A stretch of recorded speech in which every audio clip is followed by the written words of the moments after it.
you.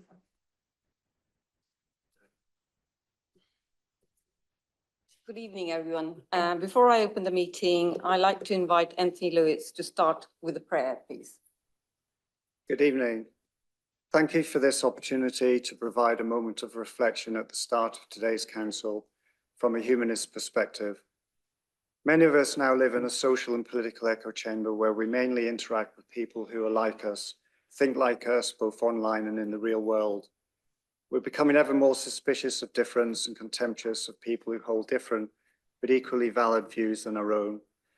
These people we unfriend, block, ignore, or worse. We all have experienced the vitriol of the faceless online troll and wonder how anyone can be so nasty to a stranger. The pandemic in some ways has exaggerated these trends, although in some ways it did bring us together. But the successive lockdowns did exacerbate our social isolation. These trends have meant that many of us have been driven to turn ever more inwards to our own church, family, or community, thus exaggerating our differences further. It becomes a vicious circle which narrows our wider community, dividing us into smaller identity groups. But we all have so much more in common than the barriers of difference and fear that we erect. We have our shared humanity. At the core of most religions, when you strip out the differences in doctrine and divine aspects, is a wish to live a good life according to the golden rule. That is to treat others as you want to be treated yourself. And that is humanism, a positive life stance centered on people, based on our shared humanity, guided by reason, evidence, and science without reliance on the supernatural. Humanists focus on this one precious life that we all experience and know. We believe our innate altruism and evolved sense of empathy will always endure over our more basic tribal instincts. Otherwise, humanity as a species would not have survived for us to be here in this chamber today. Therefore, as a humanist, I have a deep faith in the power of human love, kindness, and compassion to win through in the end, to bring us together whilst also respecting our differences and preserving our hard-won individual rights and freedoms. Wouldn't it be good for all of us if we had more of it? Thank you. Thank you, everyone. Please be seated.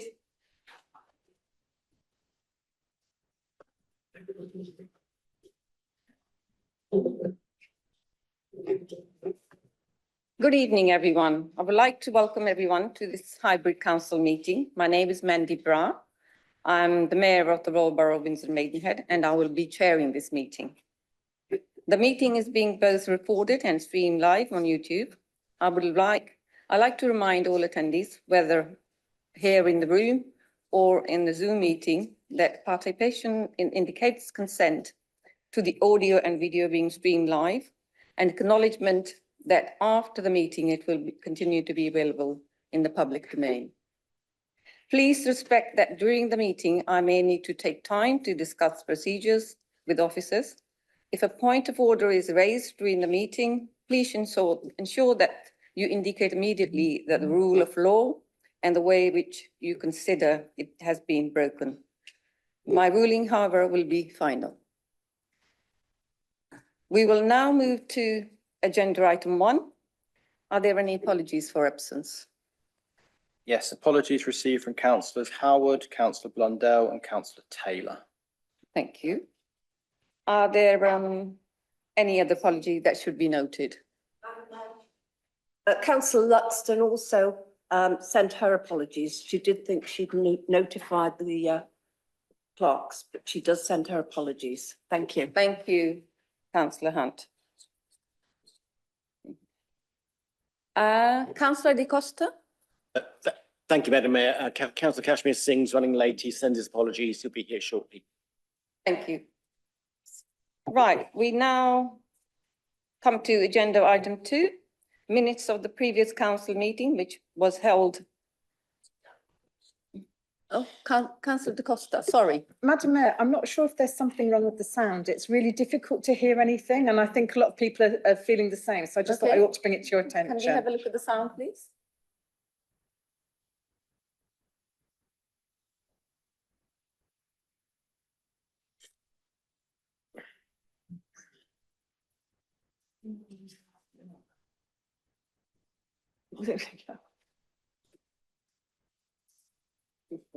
Okay, is that better now? Marginally.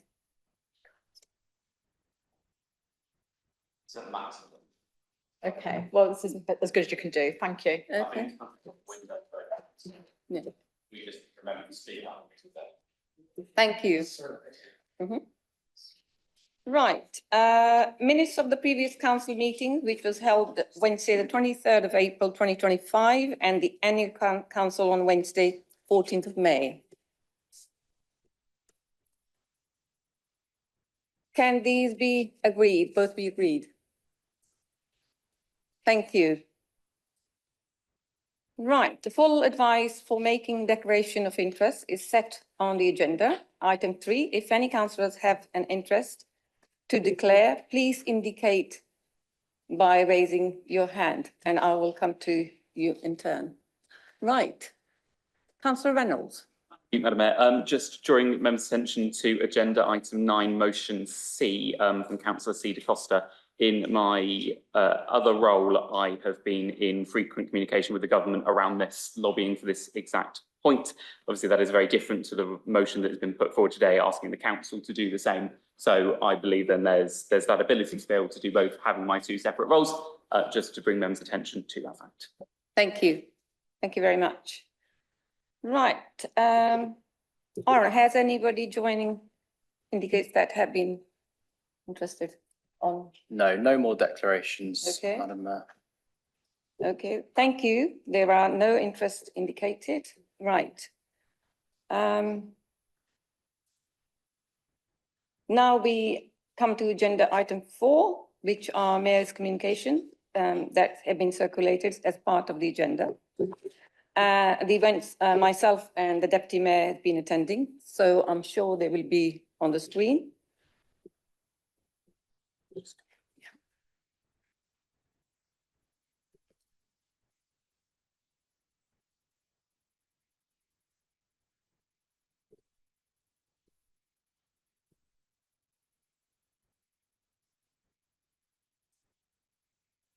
Okay, thank you. Thank you very much. Right, next agenda item 5, which are public questions. We have 9 public questions submitted. Okay, Councillor Walters. Sorry. Madam Mayor, can you hear me all right? Yes, I can hear you. All I wanted to say was that what a good idea to have photographs of your different escapades and meetings and so on. I wish I'd done that myself, I must admit. Thank you. Thank you, Councillor Waters. Right, public questions, which there are 9 of them. Members of the public who submitted question in advance of the meeting were notified yesterday that written answers to each questions had been published to the council on the council website. They have therefore been given the opportunity to consider the response and prepare the supplementary questions. If so, desire, a period of 30 minutes has been allocated to these questions. The first question is Alexandra Cobb. Have you, you have a minute to ask your supplementary question if you're here. So my supplementary question for Councillor Coe is, could you clarify whether the savings listed in your response achieved through service restructuring and internal audit challenges are a one-off in nature, form part of the resourcing long-term strategy to structurally improve the council's financial position? And furthermore, will the council's financial position, furthermore, how are these savings being assessed for impact on service delivery where statutory provision is already at minimum levels? Thank you. Councillor, is it Councillor Jones who's answering that question? Councillor Jones?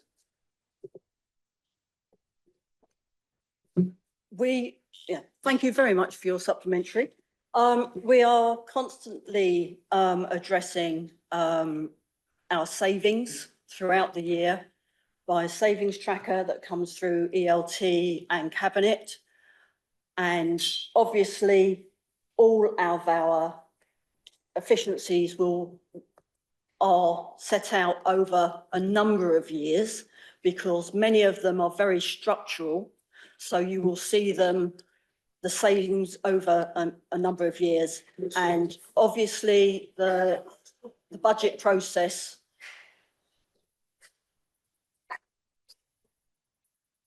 You okay? Okay, would you like to? obviously, the budget process, especially if we get a spending review that covers 3 years, we will be able to show those efficiencies for a further time. All attempts to ensure that this council gets out of the situation it's in that we inherited are being taken. Obviously, that is a hard ask when the council core has been hollowed out and many contracts are minimum service already that we are tied into. I would also draw your attention to, though, areas such as children's services where we are seen as good. So even though we have our issues around our finances, the services we are providing are, in some areas, especially our statutory areas, are seen as good. Thank you, Councillor Jones. Mr. Cobb, again, your second question, do you have a minute for a supplementary? Thank you. As Cabinet Member responsible, could you confirm whether the council has set a clear target or timeframe for reducing overall agency and contractor expenditure, particularly in the areas where recruitment is feasible? In addition, are there any other service areas currently under active review for insourcing following the model used in adult social care? Thank you. Before I ask Councillor Jones to come in, could I ask the gentleman who's making the video, taking the video by phone, do you mind moving to the other side, please? Sure. Thank you very much. Thank you. Councillor Jones, you have 2 minutes to reply. Thank you for your supplementary. It's not just adult social care that has been insourced. We have insourced highways as well. We've insourced our property department. So we are always looking on insourcing. I believe that it is a manifesto commitment from my colleagues in the Lib Dems to insource where there is a good business plan. Unfortunately, given the hollowing out of the council and the non-adherence to the payroll, the pay structure over a number of years, where pay, I think it was 11 out of 15 years or 8, something like that, 8 out of 11 years, 8 out of 11 years, there wasn't a pay increase. We are seeing obvious areas that we are struggling to recruit to. Nationally, social care is seeing a constant preference to be an agency worker because of the responsibility, statutory responsibility social care workers have when permanent. Thank you. Cheers for the clarifications and answers. Thank you. Thank you, Councillor Jones. Thank you, Mr. Cobb. Simon Williams obviously is not here this evening. Do you want to read? His question is legal arguments explaining why 50 meters of 2-meter high fence along the boundary of land to the west of Ferry Lane is development, were put forward by the lawyer or the 150 or so Highend Estate residents 2 months ago. As requested, this was backed up by a compelling expert's report from a senior ex-council planning officer, who is now reputable planning consultant. Why is it taking so long for the council's legal department to agree with our comments on this? Is it not a clear breach of planning regulations, a serious amenity and a danger to the local community that warrants immediate enforcement action? Could I ask Councillor Bermenge to reply to the question, please? You got 2 minutes. Thank you, Madam Mayor. And thank you to Mr. Williams for his supplementary. As stated in the initial answer, the the legal department and planning enforcement team are taking the opinion that's been supplied by the legal representatives of the Residents Association seriously, and they're giving that all due consideration. This is a complex matter which is taking, I acknowledge, is taking time to look through, but I think it's important that it's carefully considered, and I'm pleased that where further evidence comes forward, the team is looking carefully at that rather than dismissing that. I think that speaks highly of the enforcement team. Obviously, the legal team for the council deals with a huge number of different issues throughout the whole borough and through all different service areas. And whilst I acknowledge it, as I said before, it's taking time. It has to be dealt with, within the wider priorities of the council. So it is in hand, and there will be a response in due course. Thank you. Thank you, Councillor Bermenge. Simon Williams' second question is, most local planning authorities publish updated reports on planning enforcement actions as presented to the council's planning committee, along with the minutes of the planning committee meeting. So why doesn't our council? Given the reasons for case closure is recorded in the current council planning enforcement system, why is it too expensive to extract this data? C, how can there be a public transparency on upholding planning regulations if the status of planning enforcement action is kept secret? Surely the information about decision to enforce breaches and how these are resolved is core to the democratic process. Does the councillor agree that the public awareness is a good thing, and will they be making immediate changes to rectify this? Councillor Bermenge.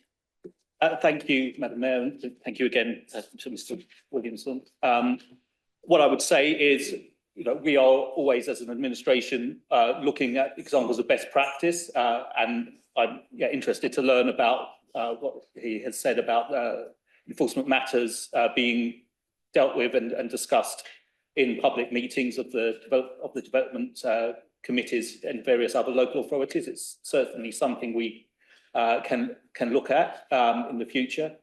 Obviously, the planning service as a whole is measured on a number of KPIs. Most of those are related to development management, the time taken specifically to deal with different types of planning applications.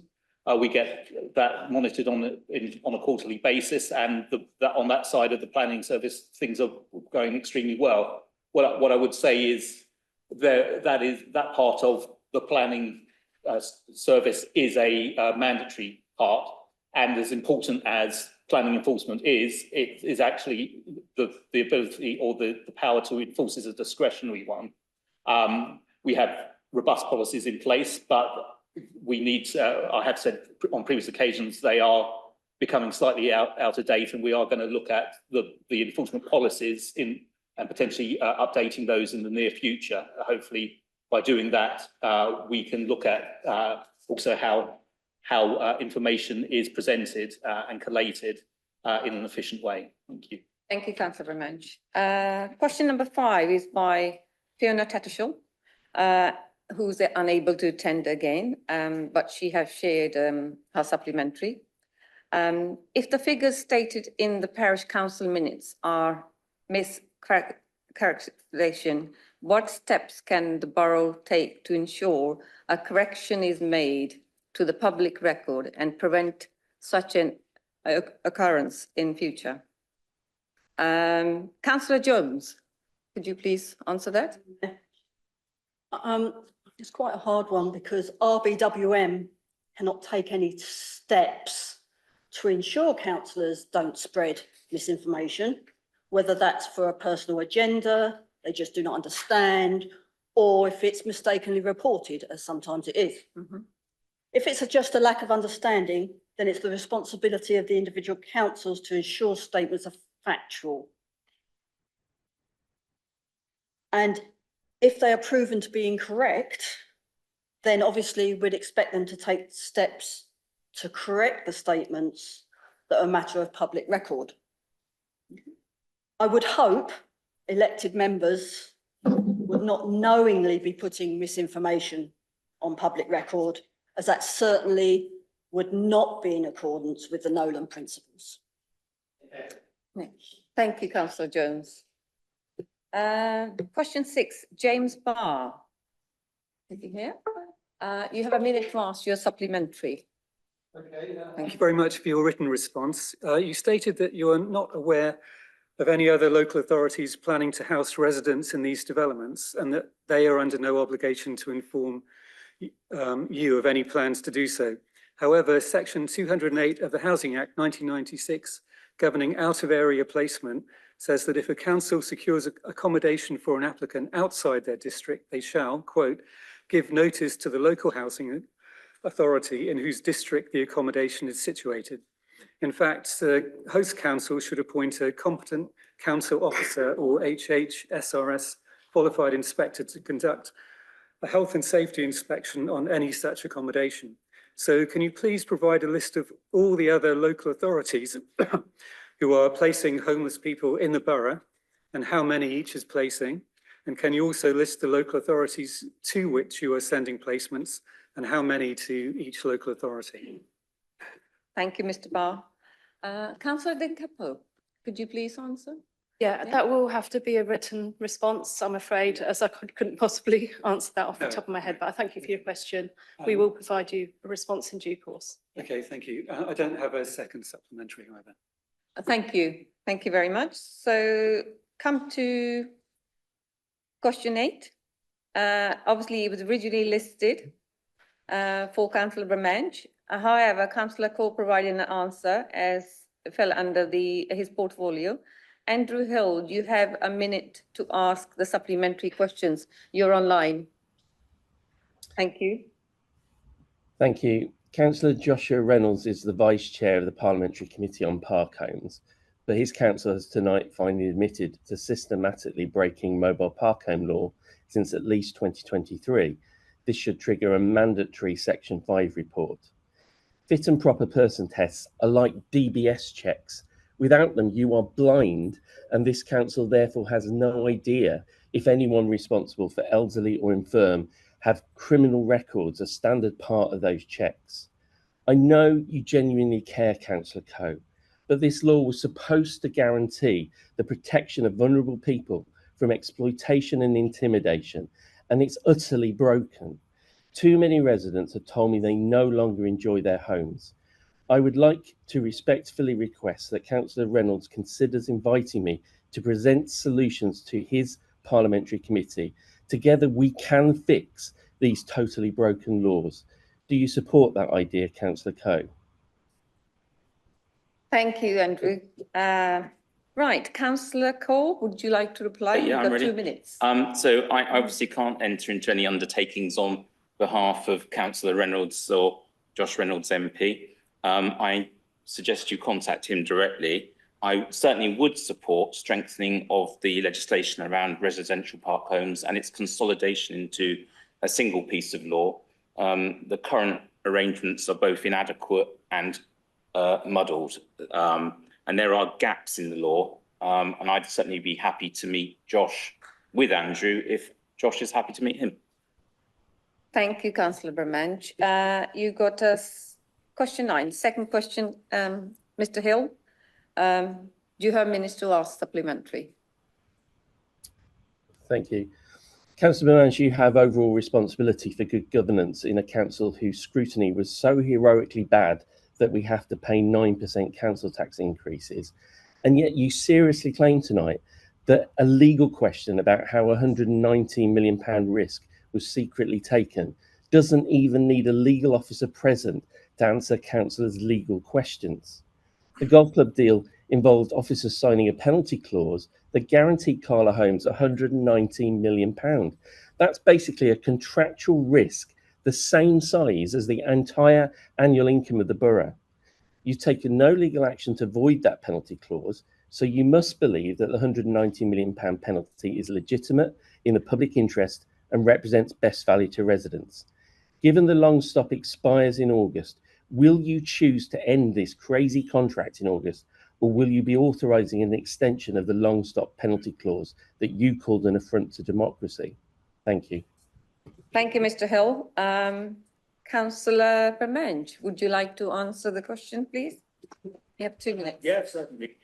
First off, I will need to double check exactly when the long stop date was varied to, but I am absolutely certain that it's not August 2025. It's somewhat after that. In fact, it's definitely after the 31st of December 2025, which is the latest date that the golf club can surrender their lease. So I'm certain of that, but I'm happy to investigate the exact date and provide that. As I mentioned in my original question, the investigation that was performed by the Overview and Scrutiny panel was, a matter for them to decide how to conduct. They do have powers if they wish to use them to compel officers or indeed members of the executive to appear. My understanding of what they were investigating was a question purely about whether the decision that was made by the officer under delegated authority back in 2021 should have been treated as a key decision or not, and that was the scope of their question. The briefing notes that was provided by the monitoring officer looked at that in detail and came to a conclusion which the panel then considered. It's entirely up to ONS how they manage their affairs. And whilst you're quite right that governance is within my portfolio, I have overall responsibility for that at an executive level. I think it's important to say that all members play a role in good governance, and I think that lots of good progress has been made in the last 2 years. Thank you. Thank you, Councillor Bermenge, and thank you, Mr. Hill, for your questions. Thank you all to all the residents for your questions and joining the meeting this evening. Now we come to agenda item 6, which is to receive any petition presented by councillors or behalf of the residents. I haven't been notified of any petitions. Agenda item 7, which is a reports regarding the appointments of a statutory officer position. Councillor Jones, would you like to introduce this item? Thank you. Thank you, Ms. Mayor. First of all, I'd like to make an amendment to the recommendation. Just a slight clarification to say that it's to note the report and appoint Rachel Howard as the Council's Section 151 following her appointment to the role of Executive Director of Resources on the commencement of her employment. It's just a slight clarification there. Thank you very much.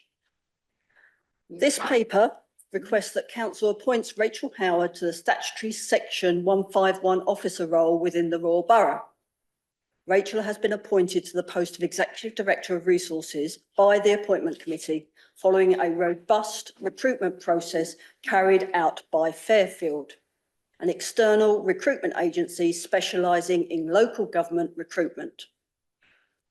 Whilst the Appointment Committee can appoint to the Executive Director post, it is for Council to appoint to the statutory Section 151 role.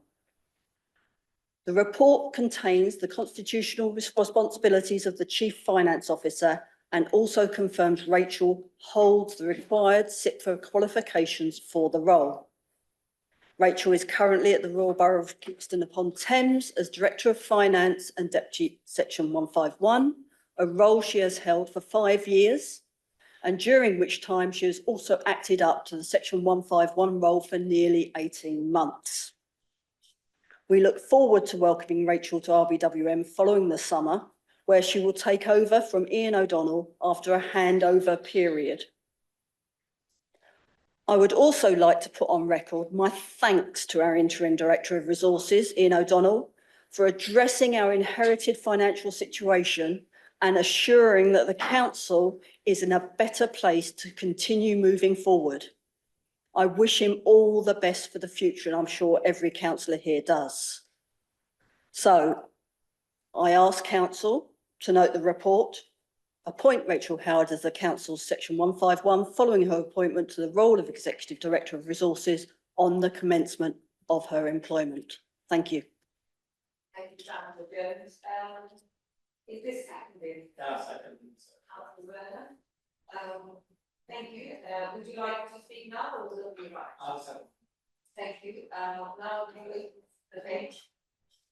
Anybody got any questions? No? Okay, Councillor Foster.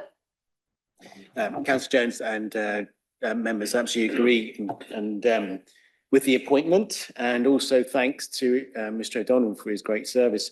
Just a quick question. One of the things that Mr O'Donnell said in the last budget meeting was that there might still be issues with bottoming out the accounting errors. Do you know whether that will be resolved before Mr O'Donnell leaves?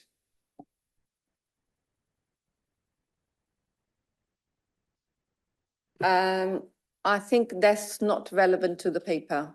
So is there anything else you'd like to say? Thank you. Anybody else like to speak on the paper? I'll ask Councillor Werner to speak, please. Oh, Councillor Waters, sorry. Madam Mayor, is it in order to ask how much she's being paid? I don't think so. No. Why not? Well, according to our monitoring officer here, no. Just give me 2 minutes, please.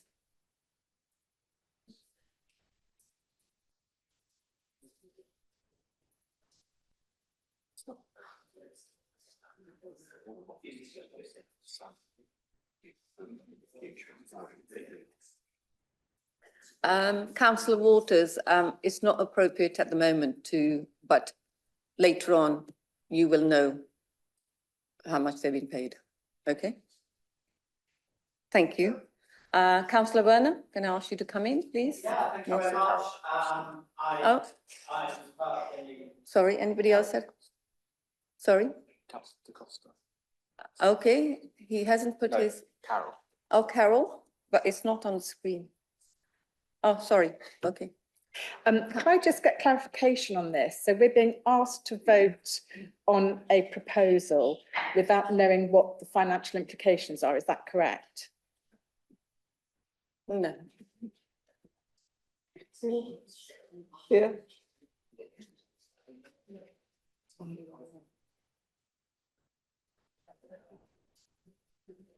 I think the proposal, I've been told, is to appoint somebody to a statutory job, so it's not, yeah. So that's what I've been told. Thank you.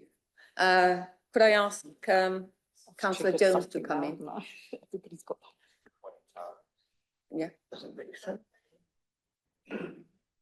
Yeah. I'd just like to put a point of clarification that the role will be appointed to within the stated range for that role. Yep, so that's what it will be.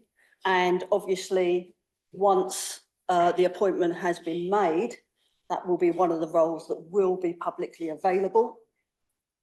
This paper is literally, this is not the appointment to Director of Resources. This is just the appointment of them as the section 151, because that's the bit that has to come to council once her employment commences. Thank you, Councillor Jones, for clarification. Now I got Councillor Kashmir Singh. Thank you, Chair.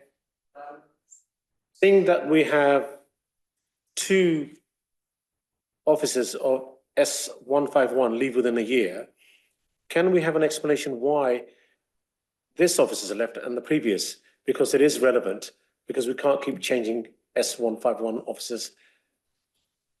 Can I Clearly. ask?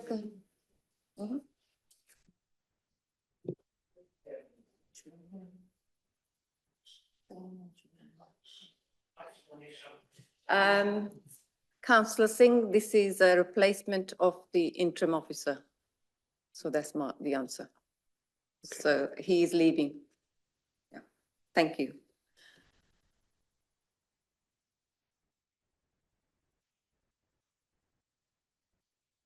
Issue I've been told. Sorry. Okay. Thank you. Now I can bring in Councillor Werner. Thank you very much, Madam Mayor. Yeah, this is for the appointment of the Section 151 officer, replacement for the interim Section 151 officer we had, I think 3-4 months now. He's been really excellent. I can really commend him as an amazing officer, but he is only interim. He's like a troubleshooter that goes into councils with massive legacy issues that they've inherited. He's been absolutely sensational. And I know that Rachel is going to be equally as good as taking us through the next stage of our recovery from the complete and utter mess we were left in. So I've met Rachel on 2 occasions, it turns out, and I've been really impressed with her calmness under fire and her abilities. So yeah, I can really commend her. Thank you. Thank you. So there's nobody joining remotely, so would you like to wrap up, please? I don't think there's much more I can say apart from echo your clarification that we're not just replacing an officer. This was an interim officer that's been here since December. And we always knew that come at this point that we would be looking for a permanent replacement. Thank you very much, Councillor Jones. Right, okay. Is this recommendation approved, or do we want agreed, or? Yeah. Thank you everyone. Right, next item on the agenda.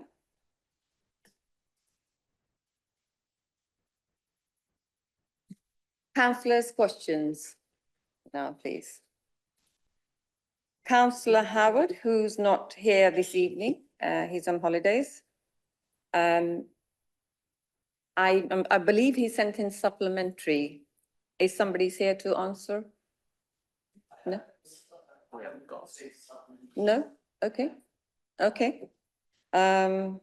We can send him a written answer. Question, yeah, or we can send him a written answer afterwards. Yeah, okay, that's fine. Councillor Larkham, you have a question and you got a minute to ask your supplementary. Thank you, Madam Mayor. I'll read if I may. The Black Potts Footbridge. Thank you, Councillor Hill. I tried to warn this council back in November 2023 that there were problems with the timber footbridges. Only 18 months ago, I was informed that, in the opinion of the chartered engineer at the project centre, the bridges were basically sound. There may need to be some work replacing the decks on the wooden bridges, but the structural elements were in good order. The councillor did not think that the council would be worrying about a £2 million cost in the very near future. I do think the council should be very concerned about the costs and who pays, and I am still awaiting an answer as to how the council came to adopt these bridges in the first place.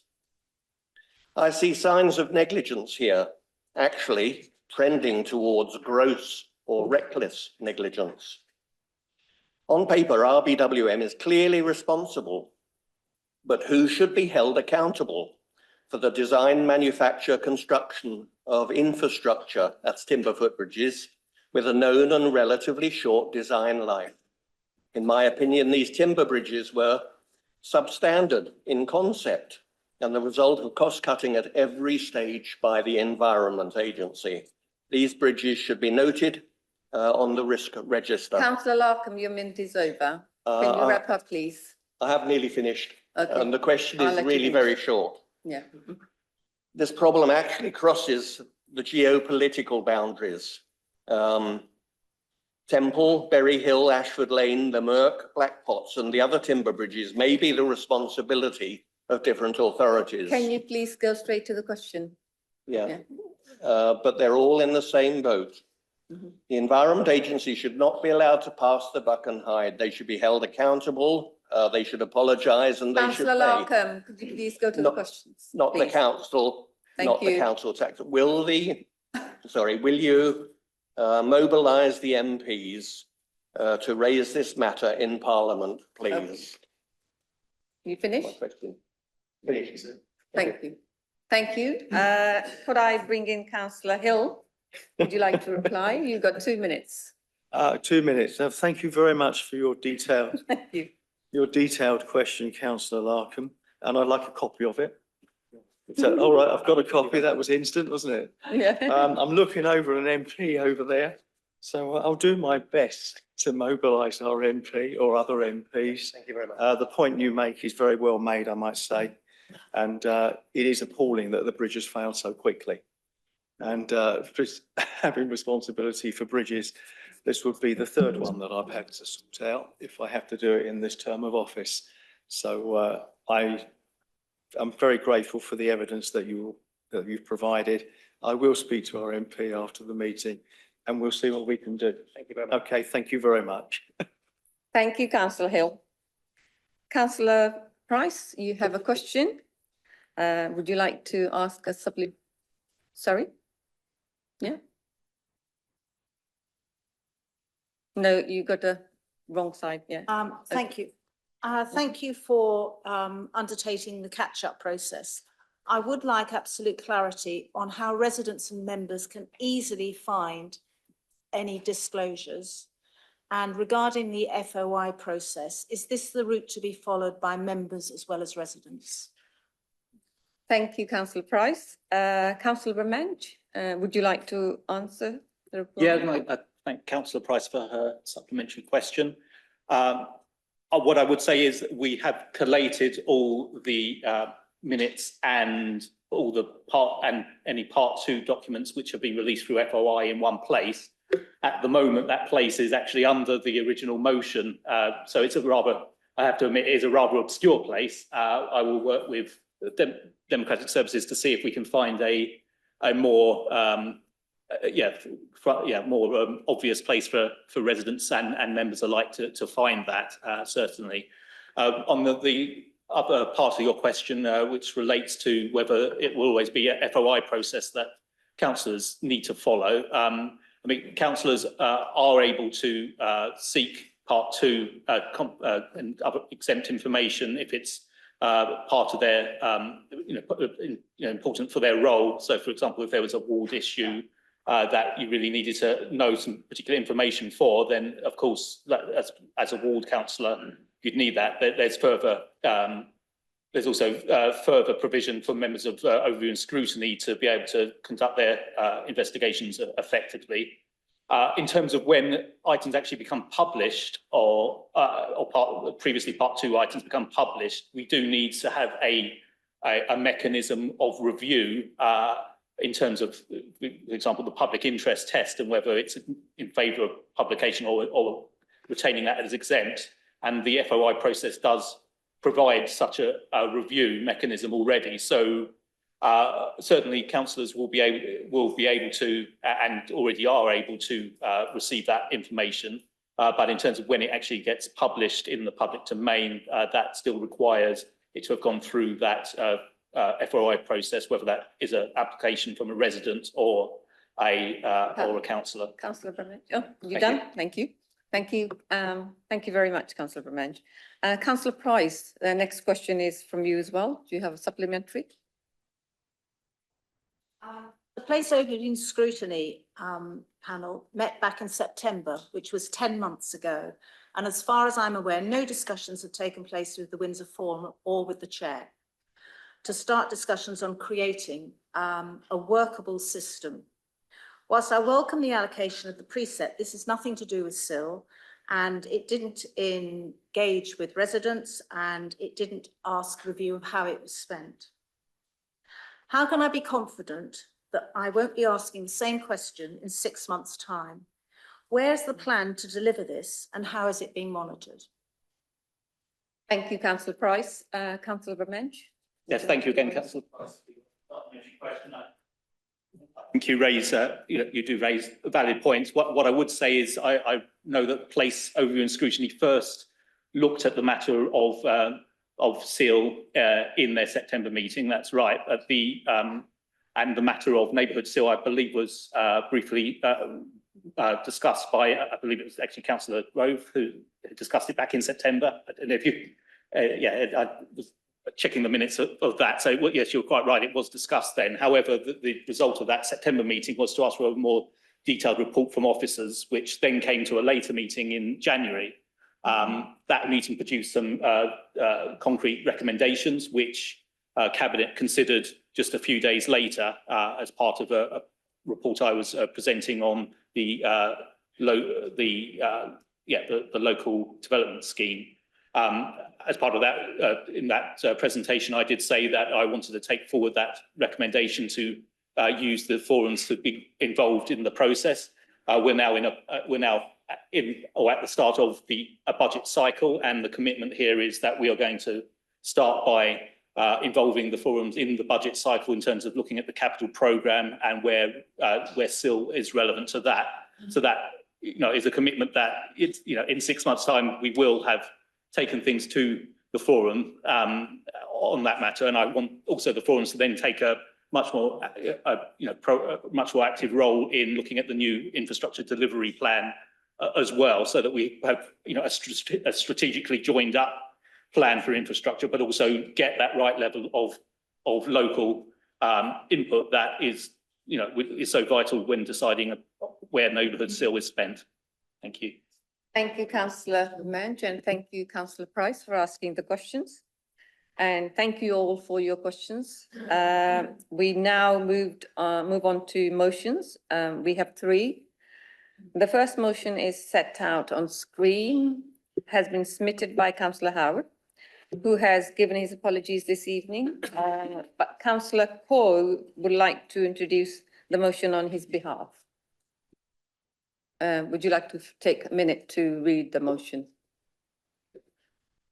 If I may, Madam Mayor, this is the motion as presented by Councillor Howard. However, in the last couple of days, I was contacted by Councillor Majid, who wanted to introduce an amendment. It was a very sensible amendment, so I was happy to accept it in principle, but it made the motion even more difficult to understand. So I'm proposing my own amendment, which I think is the next slide, just to make the motion more readable. So the motion now consists of an action requesting the leader to write to the government and the airport, along with a numbered list of things to include. I know a lot of members could probably think of a lot more things to include, but if I can suggest that maybe if you have additional points, if the motion passes, that you contact Councillor Werner before he writes the letter and suggest your additional points then, rather than getting into protracted debate now. Sorry, excuse me. Thank you very much. So I believe I've been advised by officers that we can move directly to debating this motion, providing Councillor Majid is happy. Yeah. Councillor Majid, are you happy? Yeah, Chair, thank you. Thank you. Okay, is that been seconded? The motion been seconded? Thank you, Councillor Knowles. Thank you. Would you like to speak now, or you want to reserve your right? Reserve the right to speak later. Thank you very much. Now I will open to debate by other councillors. Would anybody like to speak on the motion? Oh, sorry. Yeah. Carry on. Sorry. Yeah. Apologies. Colleagues, Liberal Democrats locally and nationally have consistently opposed Heathrow's third runway for the sake of our environment, and this remains our position. Opposition to the third runway has in the past been supported by representatives of all political parties locally, and particularly those representing areas on either end of the runways. But tonight, I would like to direct the debate on the airport away from opposing development per se and towards curtailing harms from the airport, albeit these are indisputably linked. Most of all, we want to ensure a good night's sleep for residents of the Royal Borough who live under the flight path and are woken by operations from 4:30 a.m., particularly when the airport is operating on easterly winds, which is for roughly 1/3 of the year. Currently, Heathrow is allowed 5,800 takeoffs and landings a year between 11:30 p.m. and 6 a.m. That's an average of 16 flights a day, but these flights are not distributed uniformly across the year, with the vast majority of these late departures and early arrivals occurring in the busy summer months. To make matters worse, a variety of flights are not counted for the purposes of this quota. A category of flights called dispensed flights, caused by timetable disruption, emergencies or passenger emergencies, are not counted. A category of flights called exempt flights, aircraft being used for tests and checks of the airport systems, state flights, military flights, and certain VIPs are not counted. Whilst these flights are not counted, they still have the ability to wake people up. Colleagues, 6.5 hours is not enough sleep for most people. The NHS advised most people need between 7 and 9 hours sleep. However, many residents in Windsor and nearby areas are all too often woken up at 4:30 a.m. having had half the sleep they need. The problem is particularly acute on easterly winds, when the planes have to line up for several miles and fly low and slow over Windsor to land at Heathrow. Colleagues, I know many of us are Windsor residents, live under the flight path, and experience this noise and disturbance on a regular basis. Lack of sleep has health implications, including heart disease, kidney disease, high blood pressure, diabetes, stroke, obesity, depression, and increased risk of injury due to accidents. Lack of sleep has economic implications, reduced communication ability, low performance and productivity, poor concentration, poor memory and cognitive assimilation, increased risk-taking behaviours, higher sickness rates, and increased accident rates. Colleagues, our primary demand is not unreasonable. All we are asking for is a good night's sleep, free of interruption, for the 7 or 8 hours necessary for a healthy life, according to the government itself. Our next demand is pretty simple too. It's a fairer share of the proceeds from this activity, which causes so much disturbance to our everyday lives in terms of noise, traffic, congestion, and pollution. So when Heathrow offsets its carbon emissions, it plants trees in the Royal Borough, not in Scotland. So when the airport compensates for biodiversity loss, it does so in Windsor and Maidenhead and other councils whose lives it impacts on, not elsewhere. So when the airport invests in improved public transport to the airport, that transport also improves transport along the route it takes, improving transport within our area, as well as between our area and Heathrow. Colleagues, we pay the price every day for being Heathrow's neighbour. It's entirely reasonable we get a bit more back in return. Finally, we need stronger rules backed up by a strong and independent arbitrator. We need night flights to incur an economic penalty so the airport and the airlines work harder to avoid them. And we need an independent regulator or ombudsman who can enforce all of the rules in place around the airport and handle complaints from our residents, ourselves, and other elected representatives. I don't know if the third runway can be stopped. Until now, it's always stopped itself because of the expense and regulatory burden. But I hope all colleagues today can support this modest motion, regardless of whether they support or oppose the third runway, and will agree with me that we need a fair night's sleep, a fair share of the benefits from the airport, and independent enforcement of the rules. Thank you, Councillor Cole. Just finished on time. Right. Thank you. Right. Now I'm going to open this for debate for councillors. I can see Councillor Wisdom da Costa is. Thank you, Madam Chair. Councillor Cole, I agree with your motion, but I would go a little bit further, because it's not just a good night's sleep. In the 50 of the world's top medical institutions have talked about the effect of not just aircraft noise, the pollution and the traffic pollution that results from increased traffic There are more than 60 medical conditions which result in greater mortality and reduced life expectancy, greater levels of sickness and reduced well-being. So it's really important to understand it's not just about a good night's sleep. That's really vital. You're absolutely right, because it affects people. It reduces their life expectancy by 10 years. That's really, really important. But there are other aspects of noise impact during the day, especially on children. You mentioned a few of them. This is what some of our Stansfield and Matheson have said: noise pollution and the non-auditory effects on health. People locally, our GPs tell me that there are increased levels of sedatives and sleeping pills being taken. It does result in a loss of hearing.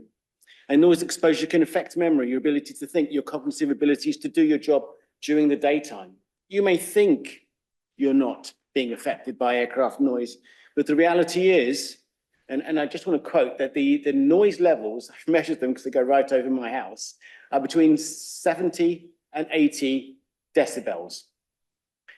Every 60 seconds. I know it says 90 seconds for a plane, but it's how long does a plane take to go over your head?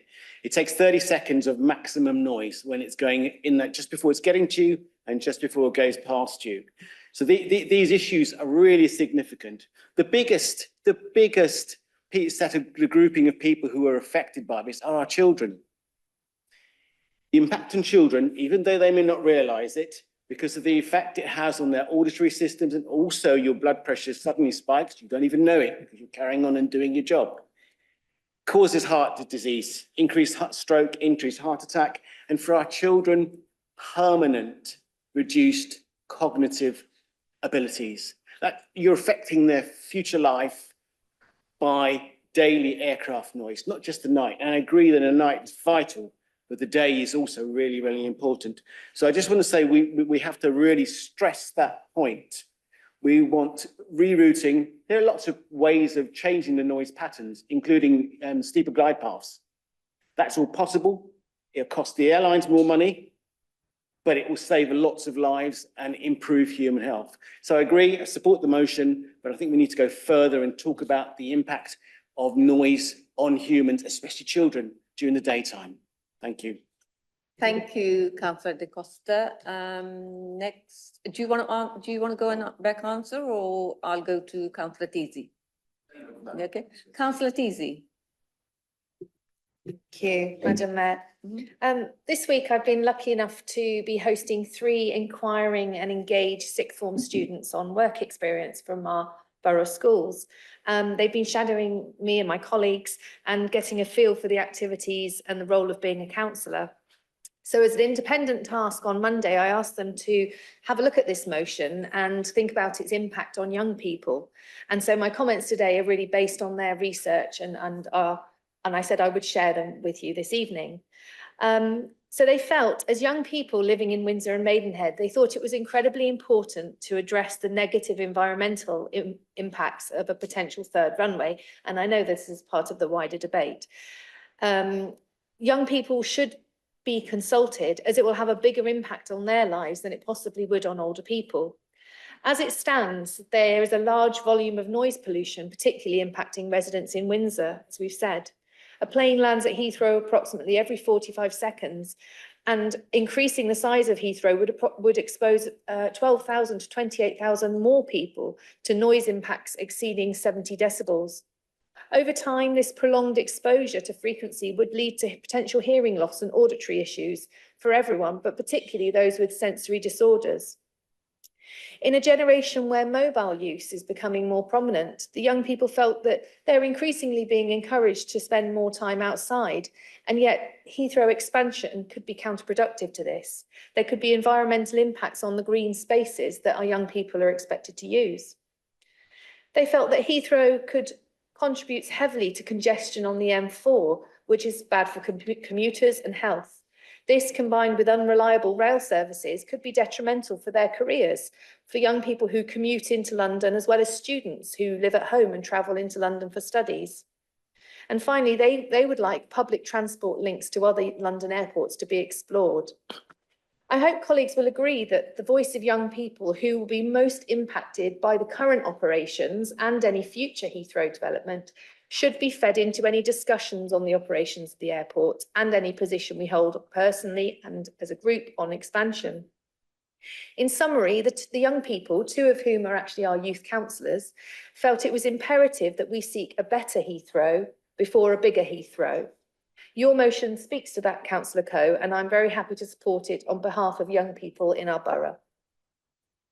Thank you, Councillor Initizi. Next, I got Councillor Grove. Thank you. I just wanted to quickly add my support to this motion for a number of reasons. I mean, I live under the flight path and can attest to the ever increasing flights that we experience both during the day and at night. Yes, you do become somewhat used to it, but there are still flights that go over exceptionally low. And having lived in the borough for most of my life, I still wake up with my heart in my mouth thinking my house is about to fall down. So I obviously represent the ward closest to Heathrow, and I know that what I experience just slightly further this way is nothing compared to what some of my residents experience being in Horton and Datchet and Wraysbury. And I agree, I have concern for the school children, not just because of the noise impact during the day when they're at school, but also the long-term impacts on their health and well-being due to air quality. There are days when you can step outside and you can smell the aviation fluid in the air, and that cannot be good for you. So for those reasons, and as well, as I just mentioned, there are flights that go over that shake your house and everything rattles. We know we have a large amount of older housing within our borough, Victorian houses, which were definitely not built to withstand the ongoing onslaught from ever-increasing flights. And as planes get larger and flights get more frequent, I also have serious concern about the long-term impact that will have and the cost implications on the majority of our housing stock close to the airport and under the flight path. So yes, I fully support this motion and thank you for bringing it. Thank you, Councillor Grove. Next, I got Councillor Wilson. Thank you, Madam Mayor. Just want to be clear on a point of principle, which as Liberal Democrats, we are against the expansion of Heathrow. We don't want more of the negative impacts that we're currently experiencing. And also many residents that we speak to don't want those negative impacts. But whatever outcome of the third runway, we definitely want better and not bigger. So, you know, the improvement to sleep that has already been mentioned, the benefits to the environment. Just wanted to be clear on that point. Thank you, Councillor Wilson. I don't see any other speakers. Would the seconder, Councillor Knowles, will you like to speak on the motion? Thank you. Thank you, Madam Chair. I agree with what Councillor Grove says. Interestingly, on the northern runway, the greatest noise hits Datchet at 3 miles from the runway, because that's when they drop their flaps and the undercarriage and they increase the power to 80% or so to keep flying. And it's when you live there, it's that whoom, whoosh sound you can hear going up. And it affects other areas of the borough, but Datchet, if you sit on Datchet Green, it's torture. I will give my brief history lesson of noise because when I was in school in Windsor, you used to have to stop every minute or so lessons because the noise was horrendous back then. Early jets, and they were jets, I'm not that old, were very, very noisy. And also interestingly, you'd walk around Windsor in the area and you'd see this white fur, especially on the mortar on buildings. And that was crystallized paraffin from the unburnt jet fuel. Early jet engines didn't burn around 30% of the fuel. And even modern jet engines, turbofans, only ever burn about 85% of the fuel.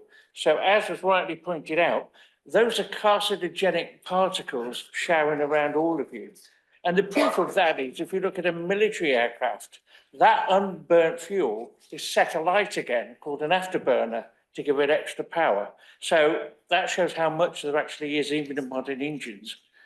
But on the other hand, you must say modern engines have become quieter and the modern airliners have become more fuel efficient, except some of the aircraft flying in and out of Heathrow could be 35, 40 years old. And some of the freighters could be as old as 50 years old. So they're ones carrying the old engines. carrying the old carcinogens and also carrying the old noise. And they're the ones, the traitors, that come in, guess what, at night. So the whole thing swings around itself there. I'm also bearing in mind that in my ward particularly, and in the Greater Windsor area, a lot of people rely on Heathrow Airport for their livelihood, whether working for the ground services at Heathrow or secondary employment through various elements that supply logistics to the airline business or the airport itself. So there is a weighing of things here. My personal belief is expanding Heathrow.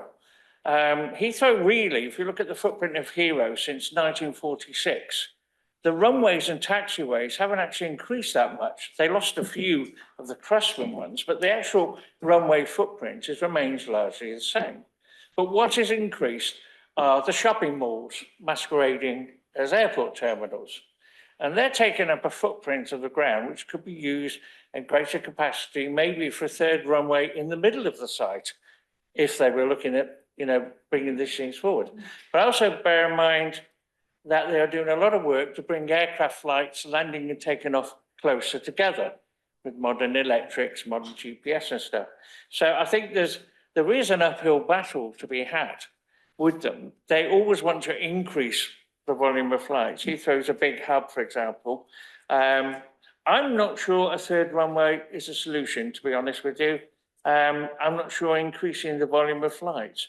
It's pretty obvious when you look at the stats that Heathrow has not really gone past its peak, which was prior to the COVID emergency. And certainly people I know at Heathrow say it's not really running at 100%. There's still a lot of spare capacity in there. Also, the pattern of traffic and travel are changing. The use of these big hubs, for example, for people to fly into the regional airline and then fly elsewhere in the world, is kind of weakening because of the great range of these new aircraft, the 777 extended ranges, for example. There are flights now that leave Heathrow and fly direct to the other end of the world without needing to stop or refuel. These aircraft are able to take off from smaller feeder airports, the business model of which is making reopening the West Kent Airport, former RAF Manston, viable as a business. Knowing the budget airlines, they'll call it London Airport Kent, but it doesn't matter. There's other places already around there who can take some of the strain. So I agree entirely with the motion. It's almost a case of it's enough. And it has to be controlled, as suggested by an independent arbitrator, without paid magazines or paid lobby groups by the people who run the airport, masquerading as interest groups. I mean, that's dishonest, really, for want of a better word. But also to consult with the wider community. Councillor Knowles, your 5 minutes are up. Thank you very much. To consult with the wider community on it as well. So I fully support it and hope you all do. Thank you. Councillor Coe, would you like to sum up, please? Thank you, Madam Mayor. I'd like to extend my thanks to all the councillors who've contributed and the points they've added. I'd like to thank Councillor Da Costa for adding to my medical points. As the Mayor pointed out, I'd used up all my time, so the 60 health conditions wouldn't have fitted in for me. Thanks to Councillor Tizzy for getting the views of some of our young people, and thanks to my seconder for his technical contribution on the operation of airlines and aircraft, and particularly the point about point-to-point aircraft versus hub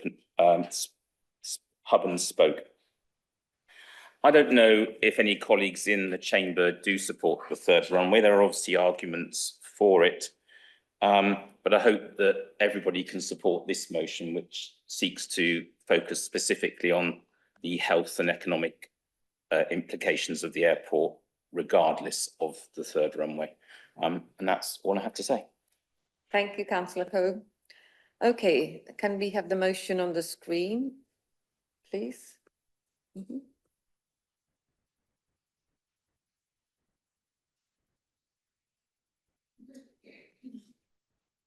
Okay, you can see the motion on the screen as read. Can this be agreed anonymously? Thank you. Thank you very much. Okay. Our second motion is from Councillor Gosling. Would you like to introduce your motion, please? Thank you.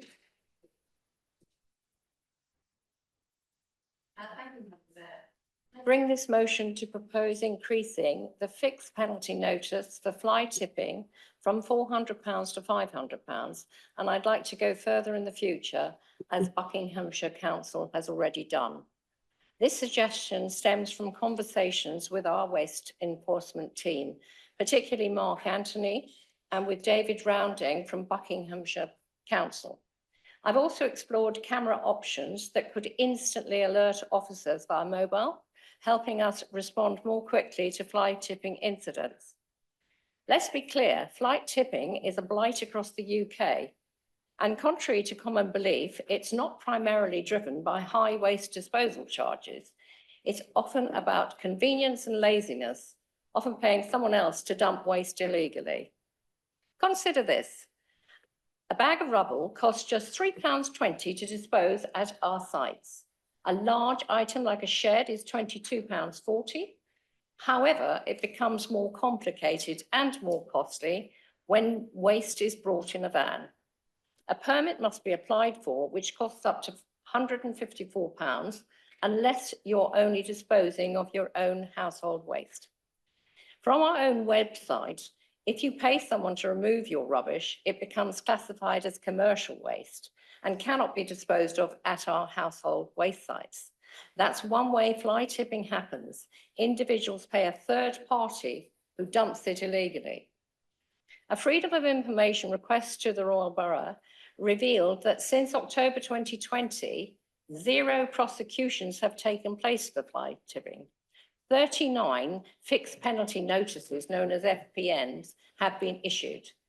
We spent £135,000 in 22-23 on fly tipping cleanup, yet we've recovered just 7,800 through FPNs.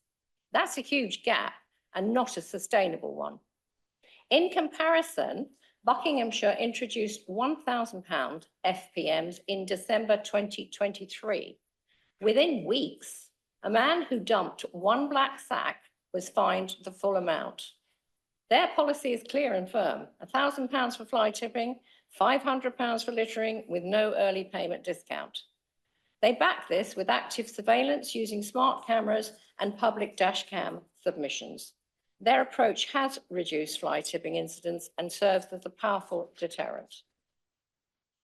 We can learn from this. Raising IFPM to £500 is a modest step, but a necessary one. We must signal that we take fly tipping seriously and will act decisively to protect our public spaces, environment and budgets. Thank you. Thank you, Councillor Gosling. Is there a seconder for this motion? Thank you, Councillor Corwin. Would you like to? You reserve your right. Thank you very much. Right. Okay, would you like to speak at the motion, for the motion? Amendment to move, Councillor Grant. Okay, you have amendments, yeah? Can I have it? So I'm very much in support of Councillor Gosling's motion, but due to council processes, I'm advised that this isn't the correct place to put forward the details of the motion, as it isn't the place where we would set the fines or the expenditure. On advice, I propose this amendment, which will put the request into the budgeting process for the coming year. I'm very much hopeful that we can look at increasing the fines. And I am very interested in what Councillor Gosling had to say about her motion activated cameras. And I'd welcome a discussion with her afterwards, because that isn't something which has been mentioned to me previously. So that's basically the wording of the amendment. We add a new clause 1, which explains why this is going to the budget setting process, and then renumber Councillor Gosling's two points. We aren't really able to retain the figures because that might then impact the actual budget process, as I understand it. Thank you, Councillor Cole. You finished? I finished, thank you. Yeah, thank you. Right. Could I ask the seconder to speak now or? Oh, sorry, seconder for the amendment. Councillor Werner? You reserve your right to speak or you want to carry on? Okay, Councillor Gosling and the seconder. Point of order. Yes. I believe it's normal process now to ask the original. That's all we're just doing. That's what we do. I'm sorry. That's what we're doing. Yeah. I'll leave you to it. Okay, thank you. Okay, Councillor, do you accept the amendment? You do. Okay. And Councillor Coroner, do you accept the amendment? That's great. Okay, is there anybody who would like to speak on the motion? Any councillor? There's no indication. Oh, Councillor Singh? Thank you, Chair. What we need to do is reduce the fees for the public to dump their household waste, including leaves, where they cannot do the gardening themselves, but they pay a gardener, and it's impossible for them to take that to the council tip, even when they have their council letter that they pay the council rates. So what we need to do is make it easier for public to get rid of their household waste and so on, rather than increase the amount that they have to pay or get licenses to get rid of their rubbish, and that will reduce the fly tipping. Thank you. Right, Councillor Bermenge is next to speak. Thank you, Madam Mayor. I'm very pleased that Councillor Gosling's brought this matter forward, and I'm also pleased that Councillor Coe has brought forward this amendment, which will actually allow this to be considered through the appropriate processes. Ultimately, any decision we want to make on this, it's an important issue, and we need to make sure that it's done in the right way, so that any changes that might be made are enforceable. One point I wanted to make, obviously, the idea of fixed penalty notices is that it's a way of discharging a criminal liability, which would otherwise be dealt with in a magistrate's court. Clearly, magistrates' courts do have the ability to place even higher fines and or significantly higher fines than these fixed penalty notices, even at the maximum level of £1,000.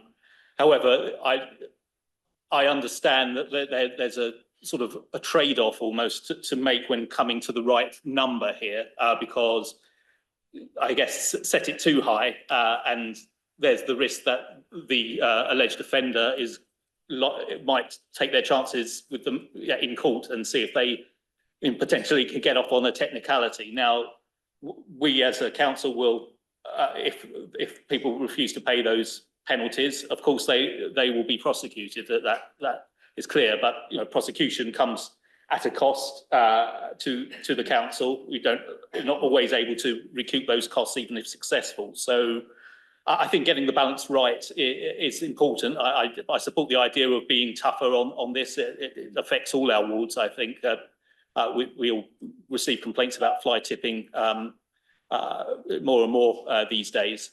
So fully support looking at that and spending time to get the balance right and seeking sort of the evidence base from officers. But I was glad to hear obviously you had those conversations with the expert officers prior to bringing this forward as well. So I think we're all moving in the right direction here. So thank you. Thank you, Councillor Bermenge.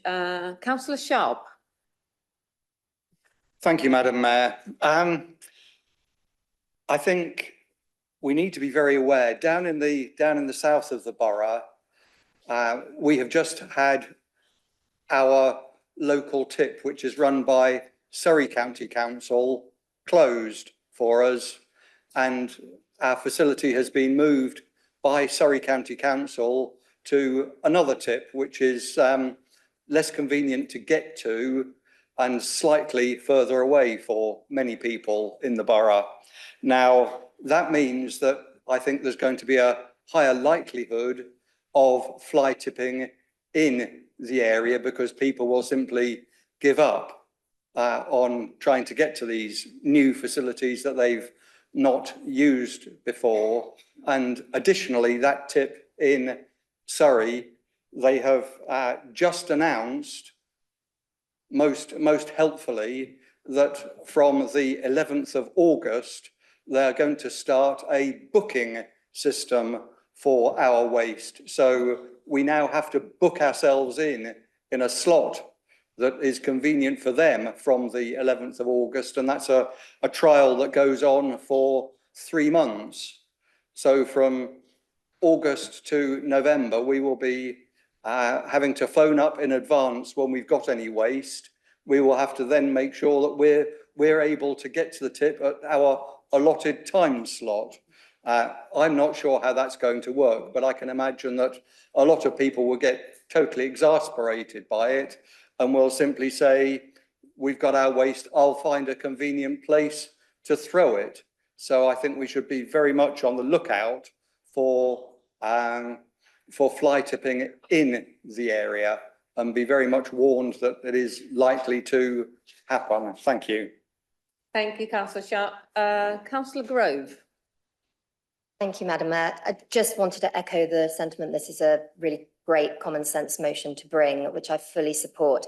Being in a semi-rural part of the borough, we are blighted with fly tipping in areas where people just come along and we have everything from tyres to oil and other types of waste which contaminates the land.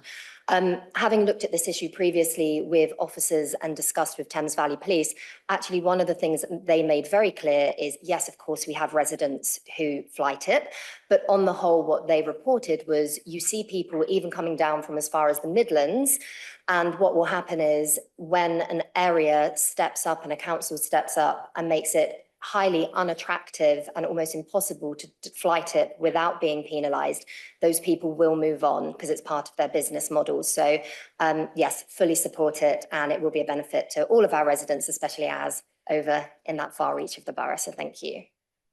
Thank you, Councillor Grove. Councillor Knowles. Thank you, Madam Chair. Fabulous. Great idea. I'd even go as far as to say, put it up a bit more. It's a blight on everybody's life. And the various reasons, as you've said, it has to be balanced with making the alternative accessible, or some form of alternate accessible. Although I don't think opening a new tip or something in the middle of Ascot would go down too well. But I think it has to be negotiation with the neighbouring councils to make it a bit better. My worry is around enforcement, because it's great having these charges, but then enforcing it can be difficult. And of course, we know in the past we had the famous district enforcement, and part of their remit was fly tipping, catching and fine. But unfortunately, their business model was more sort of, I think, concentrating on chasing people around town centres for dropping a cigarette end or a bit of litter, sadly. So I think if an organisation like that was focused on that element of it, the fly tipping and the enforcement of it, or some sort of way of doing it, it would be more effective, because enforcement is a key. I would also love people with their dash cams who catch somebody do it to get some form of reward, maybe a cup of tea in the mayor's parlour or something for being a good citizen. But I think that's half the thing. It's not turning everybody into sneaks. It's a fact of the matter is people's dash cams catch these people, and they pull the phone out and catch people, and that's evidence. So it'd be handy if we had something on the website, council website, to allow people to fish in and report that directly, so we can get right to the right people. And the cup of tea might be a good suggestion as well. So I fully support it. It's a fabulous motion. Thank you, Councillor Knowles. Councillor Moriarty. So agree with the adjustment, given my role in corporate overview and scrutiny, where we look at fees and all that sort of stuff. So I know the process well. I'm just really glad I actually just texted one of my residents when I saw that this was on, and because she's been talking to me about some of the frustrations she's got with fly tipping. And Cots Green, I'm sure every ward can talk to fly tipping in some way, shape or form. We've got a kind of hot spot behind our shops on Wessex Way. That's quite a frequent drop-off spot. We've got a number of flat complexes where they've got collections of large bins which people take as a social queue just to leave their rubbish. And we've got some rural areas, so we've got the full sweep on the bingo card for fly tipping. And I suppose my kind of take on fly tipping generally is that for most people, it kind of defies logic. You can't figure out why someone thinks it's okay to do that or where they've left it and some of the things that they leave as well, which is extraordinary. I've seen a clip before now on a security camera of someone approaching Wessex Way shops with a sofa at 2 o'clock in the afternoon, and they just rested it against the wall in broad daylight and then walked off. And I'm trying to work out how that enters someone's head. So delighted that we're talking about it and it's sort of got some attention. In terms of how I would suggest we take it forward, the fact that it defies logic suggests it's behavioural. And I think part of it is we've got to understand behaviour. We've got to understand what motivates and drives people to do that and see if we can get underneath the skin of it a little bit. Fines are part of that mix. Enforcement is part of that mix. But I don't think it will solve it. I don't think we'll be sitting here in a few years' time going, that's great, the fines worked, because the worst offenders will just find a way around it. They'll find somewhere else to put it. To give you an example of that, one of the local housing authorities near us, the manager site, they've got a fly tipping problem. They clear it quite well, which encourages more fly tipping because they know that it's going to get taken away. So we've kind of got to look at it as a system, I suspect, and I would encourage two things going forward. I would actually spend some time looking at other authorities that have tackled it well and learn from them and see what they've done, because I suspect it'll be a mix of things. And actually, interestingly, what you talked about, Councillor Sharp, I think is something to approach. I know it sounds like you don't agree with what they're doing near you, but I thought the key word is there that they're trialling it. And for me, a lot of these things, if we adopt a kind of test and learn approach with stuff, we try something, learn from it. Did it do what we expected? Because sometimes it doesn't do what we expect, and then use that to inform the next decision. So I think we've got a bit of time between the next budgeting process to do a bit of learning along the way as well. So yeah, thank you very much.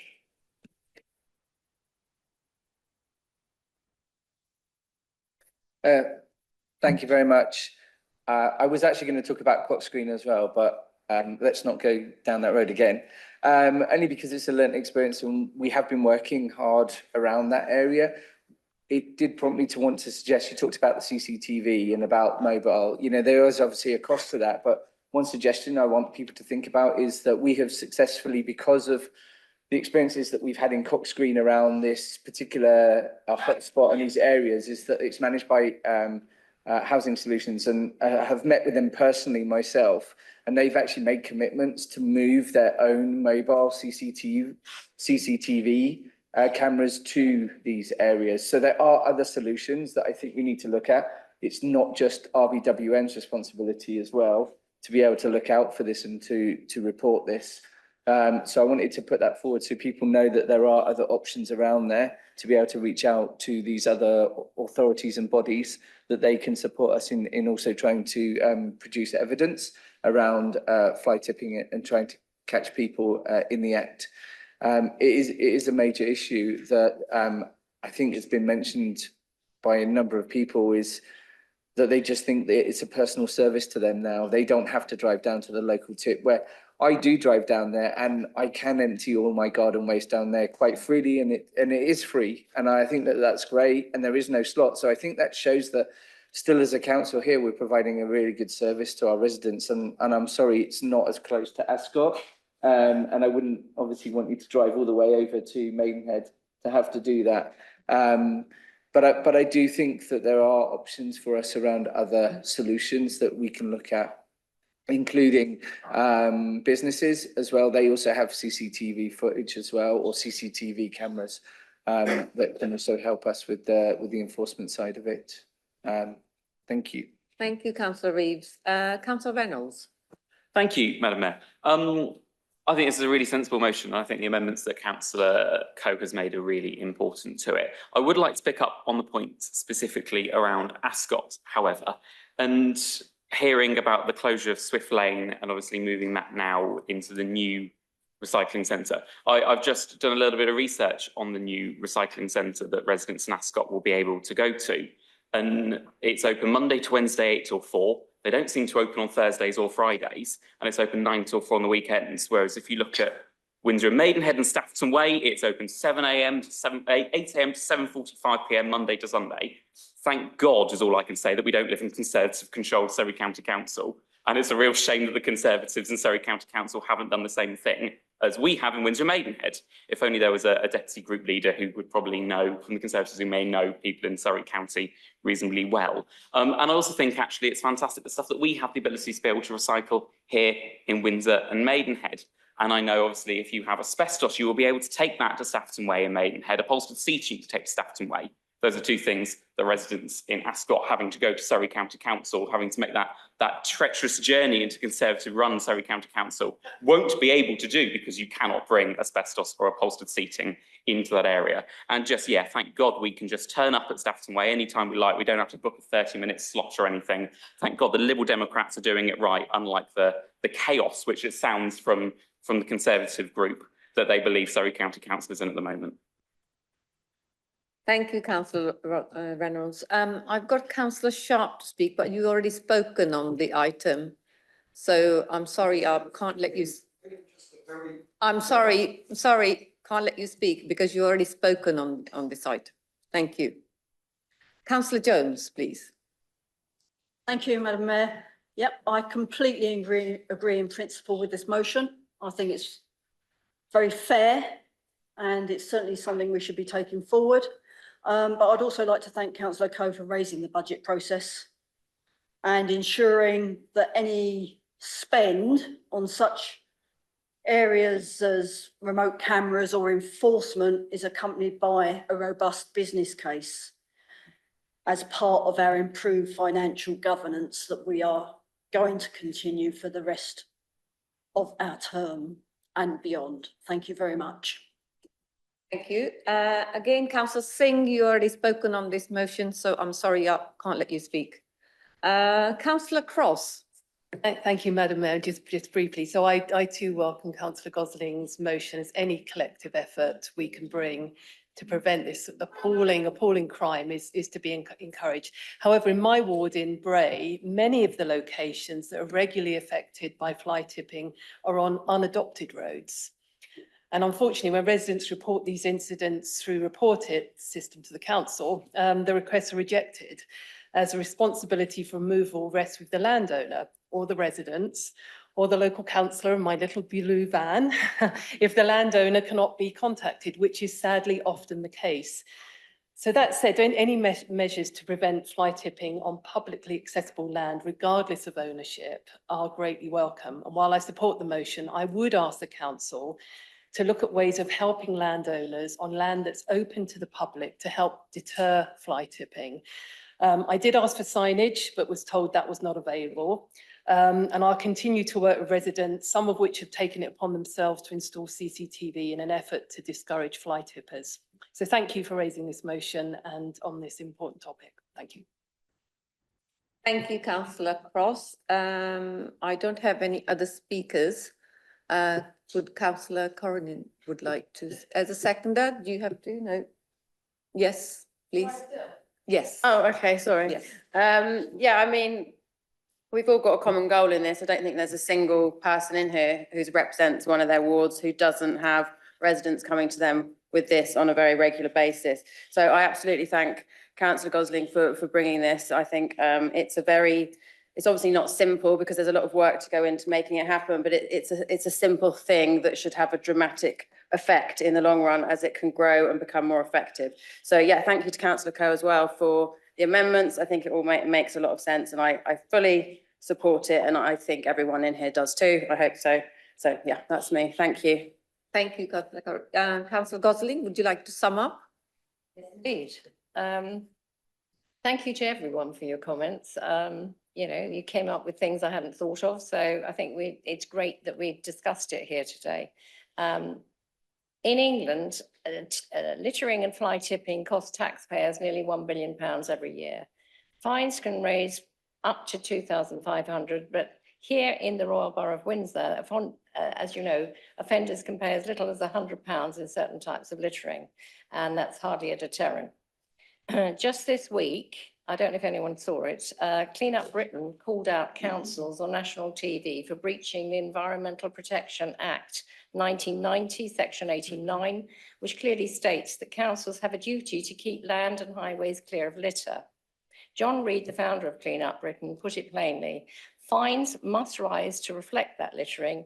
It's selfish and antisocial, and enforcement must become compulsory. Right now, it isn't. So let's look at the costs.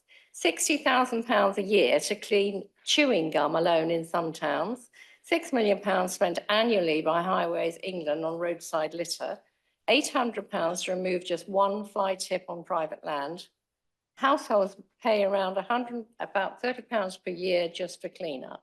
Worse still, litter harms wildlife, pollutes our waters and degrades our communities.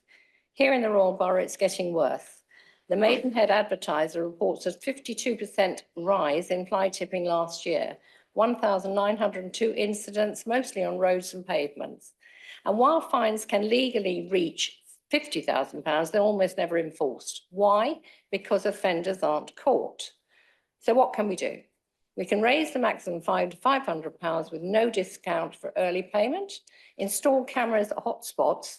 The cameras cost as little as £120, but obviously there's add-ons to that if we want to have them encrypted, if we want to go through all the legal processes, but the basic camera is £120, and even one camera might make a difference on a really serious hotspot area. And yes, I take it on board, they could move to somewhere else.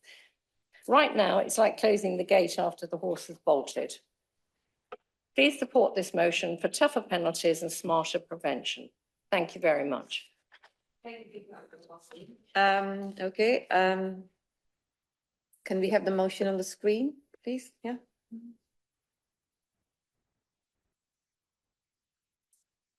Okay, that's with the amendments. Yeah. Okay, is this agreed anonymously or? Yeah. Oh, thank you. Thank you very much. Before we go to our third motion, would you all like to have a comfort break? Yes? Oh, no. Yep. Okay, we'll have a comfort break.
Thank you, everyone.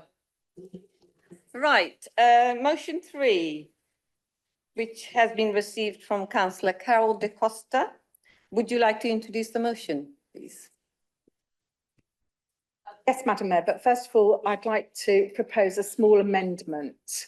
Okay. I think the wording is already with the clerks. Okay. Right, is everybody happy with the amendment? Yes, would you like to carry on then? Yes, please. So, did you want to know who the seconder was? No, I think if you introduce the motion first. You want me to just read out the motion? Yes, please. Okay.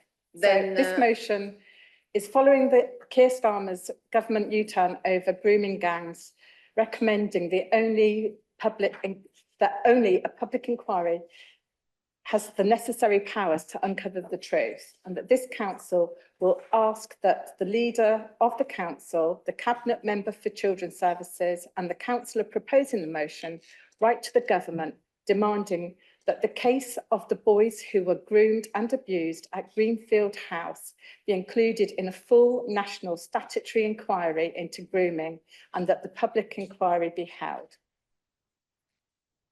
You finish? Thank you, Councillor Carol De Costa. So you don't have anything further to say? No, I do. I want to speak to the motion. Okay, carry on, please. I shared at the time of the previous motion that this subject was close to my heart. I'd like to thank the members who brought the previous motion to council and all the members who unanimously voted for it. So why are we here again? The response from Jess Phillips was that there was no process for a national public inquiry, but there could be a local inquiry. However, since the response in April, there has been further developments with Baroness Casey's independent report onto child sexual exploitation and abuse in June this year. As a result of this report, Keir Starmer announced the government will launch a statutory national inquiry into child sexual grooming and exploitation. It was with this new announcement that John Affleck reached out to me, and after discussions and his consent to use his name, I bring this motion to council to include the Greenfield House boys in a statutory national inquiry subject to the Inquiries Act 2005 and 2006. While we rightly see lots of talk in the media about exploitation of girls, we must remember exploitation and child sexual abuse is not a single gender issue, and we must include our boys, now men, from Greenfield House. While the government talks about girls, the Casey reports refers to the underreporting of boys disclosing sexual abuse. This emphasised how brave John Affleck and the men from Greenfield House have been in speaking out. As a council, we say we stand for gender equality, and as such, we should demand equity for these men. We have a duty to ensure their horrific story is exposed and seek the truth for them and ourselves as a council. These boys are now men in their senior time of life, and 2 more of them have died since the reply from Jess Phillips. As children, they had control of their lives, their voices, their bodies, and their future taken away from them. Their bodies became commodities to be pimped and raped, mainly by men, but also by women, in positions of trust and authority. We have a duty to stand up and say, no, this was not acceptable then any more than it is now. We must not delay in giving back their voice. Let their story be heard and believed before any more die without anyone taking accountability and being held responsible or seeing justice for the men they are now and for the children that they were. I can speak from experience about the fearful child that is trapped within, of the times when fear overcomes and the only way forward is aggression or to crumble, spiralling into a depth of despair. It is bad enough to have what should have been a carefree, happy childhood stolen from you, but it doesn't end there. There's always a part of you that sits in the dark corner, afraid, broken and screaming, it happened. Please believe me, please help me, don't turn your back on me. Please help get me free. Every time we fail to push for the truth in all its ugliness, we fail that trapped, sobbing child, crying deep inside, fearing that the world doesn't want to see what happened. It's just too ugly to bear. Councillor Carol Da Costa, your 5 minutes nearly up. Would you wrap up, please? Okay, that's fine. Okay, carry on, please. Not being taken seriously or being believed is a secondary offence to the person and is every bit as harmful as if not more so than the original abuse. Believe me when I say this, the additional harm from authorities dismissing and trying to silence the abuse takes away their ability to be survivors or victors in their own lives. You must remember this tonight. When you go home after this vote, it's over for you. These men wish there could be an end to their pain. That nightmare could be over for them and that the healing can begin by the truth being heard and acted upon. This is why all survivors of child sexual abuse deserve the full weight of the law and the statute behind their journey for restoration. Only a statutory national inquiry and the Inquiries Act can do this. We as a council need to be relentless in ensuring that we have done everything we can to seek the truth, hear their voices in their own words at the highest level in this land. And I ask that you stand with me tonight and vote for this motion, not just for the motion, but for every sexually abused child in this borough. Thank you. Thank you, Councillor.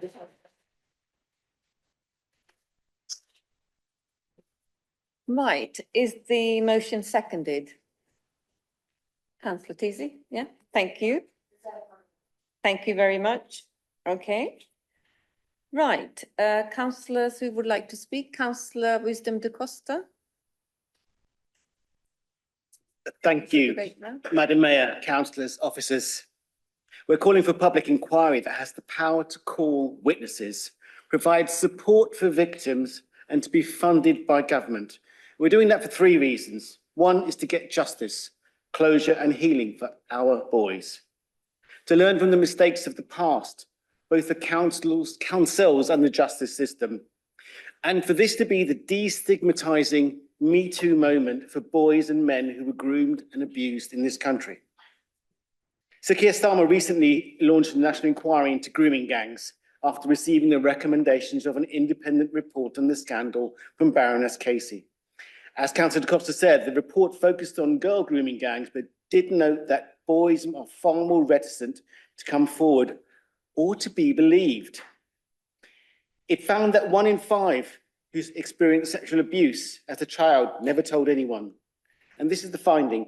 Boys are less likely than girls to disclose abuse during childhood, although this underreporting might be linked to the sexual abuse of boys being under-identified by professionals rather than overall fewer boys being abused. Now, the grooming and systematic abuse and rape of boys has happened, probably up and down the country. Greenfield House is a prime example of that under-identification. Now, the Prime Minister said he would leave no stone unturned. And John Affleck, a former pupil of Greenfield House, aged 10, calls it a paedophile factory, a supermarket for sexual predators, if you like. Well, Sir Keir, the boys respectfully say there are lots of stones here. Now, what I'm about to read is based on the experience of these boys. So little boys, aged between 8 and 10, hoping desperately for a place of safety from the difficulty of their home lives. 40 of them, hoping for help from the council, Berkshire County Council, which was subsumed into RBWM.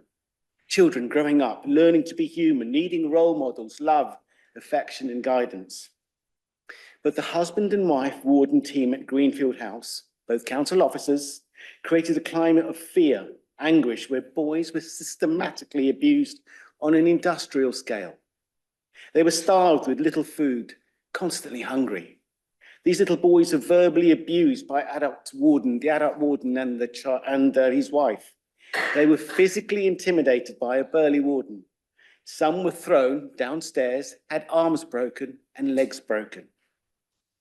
Imagine the signalling to the other boys of having your fellow children having their arms broken arms and broken legs. Then there was the rising fear of the evenings when the next level of abuse would start, with men getting into bed with you and fondling you and forcing you to fondle them. And the evenings where boys were trapped in a room and forced to undress and to be raped. Multiple rapists, lots of different men, raping multiple boys in multiple ways and unprotected. Imagine the fear, the violence, the pain, and the infections that will cause day after day, week after week, year after year. That's industrial level trauma. Many boys are choristers who would attend church and sing angelically. A church, a place of safety. No. This is where other paedophiles were invited to meet, and the boys, gaunt from hunger, were then raped again. What an insult to Jesus. But it wasn't just the warden of Greenfield House. There were others from far afield as Leicestershire, people in authority, poor people, wealthy people, whose identities are known. And photos. A professional photographer recording the abuse and the rapes in graphic detail. Your abuse continues as those photos are passed around, used to attract new men to come and abuse you. And boys in our charge being raped by an even wider group of men. But as Councillor Da Costa has said, women were also involved. Older boys who had been raped over the years were forced to gratify the sexual desires of at least 2 women, one of whom was a teacher. There's so much more I could say, but I'm going to draw this to a close now. Crushed by the built-up weight of abuse, damaged children, now broken men, are in limbo unless we act. I want to pay tribute to the bravery of these boys who've had to live this unresolved trauma, unable to fully Councillor develop. Da Costa, could you wrap up, please? 5 minutes are up. I did say I was wrapping up, ma'am. Thank you. Unable to develop due to the oppression, struggling with the mental torment of profound abuse.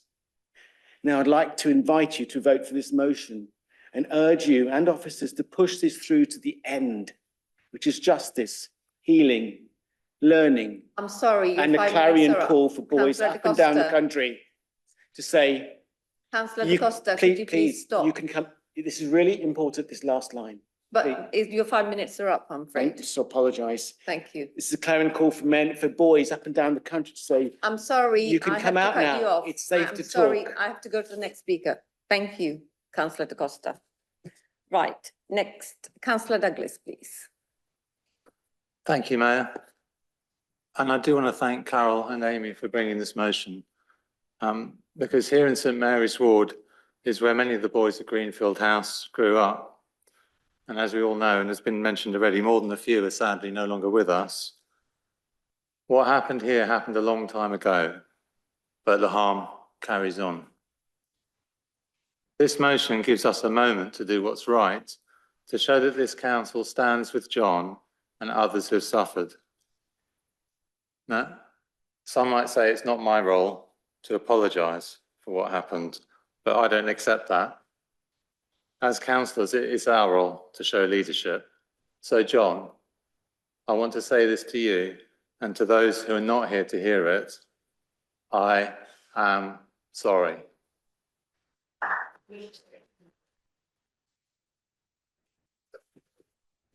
I am sorry for what happened, and I'm sorry for how you were let down by the authorities over and again. We can't change the past, but we can acknowledge it, and we can show respect to you who suffered. This motion might only be a small gesture, but I'm proud to support it. God bless you. Thank you, Councillor Douglas. Councillor Carpenter, please. Thank you, Madam Mayor. So I support this motion wholeheartedly. The abuse of these boys at Greenfield House was appalling, and those affected deserve nothing less than the full truth to be uncovered and proper accountability to follow. Given the government's own acknowledgement that only a full public inquiry has the necessary powers to get to the bottom of historic grooming and abuse, it feels absolutely right that we, as a council, add our voice and call for Greenfield House to be included in that process. This is about standing with survivors and ensuring their experiences are recognised at a national level. So I'm very happy to support the motion and hope we can send a strong, united message to government on behalf of our residents. Thank you, Councillor Carpenter. Okay. Councillor Wilson next, please. Thank you, Madam Mayor. I'd like to thank Councillor Carol Da Costa for her motion, and also in particular for her courageous and powerful testimony. The abuse of trust and the position of authority I find horrific. And to me, it is unforgivable that for those adults who take away the innocence and the fun of childhood. So I very much support this motion and support the search for answers and for justice and for healing. Thank you. Thank you, Councillor Wilson. Councillor Coe. Thank you, Madam Mayor. This motion addresses the focus of the government's inquiry, and it's for that reason that this motion is so important and so timely. Council, there's no difference for the victims between the case that occurred here and the grooming gangs, with the sole exception that those who committed the abuse here at Greenfield's house acted in the name of the state. The consequences of abuse for the victims go on. The abuse never ends. The memories live on. So I strongly support this motion, and I hope that the campaigners are able to get the remit of any inquiry extended to cover those who suffered organised abuse, whether it was from a grooming gang or whether it was from people within children's homes. Thank you, Councillor Cole. Councillor Caroline. Thank you, Madam Mayor. I do support this motion, and I fully support any Me Too movement, boy, girl, adult, child. I would say that there is a chance people in this room have been triggered this evening, and that's no fault of yours, and everything that you've said needs to absolutely be out there. But I would ask if it is possible that any confidential services that are available through the borough could be put our way, if that's okay. So I do support the motion. I just hope that everyone in here feels that there is someone they can go to, should that be the case. Yeah. Thank you, Councillor Corrie. Councillor Brement next, please.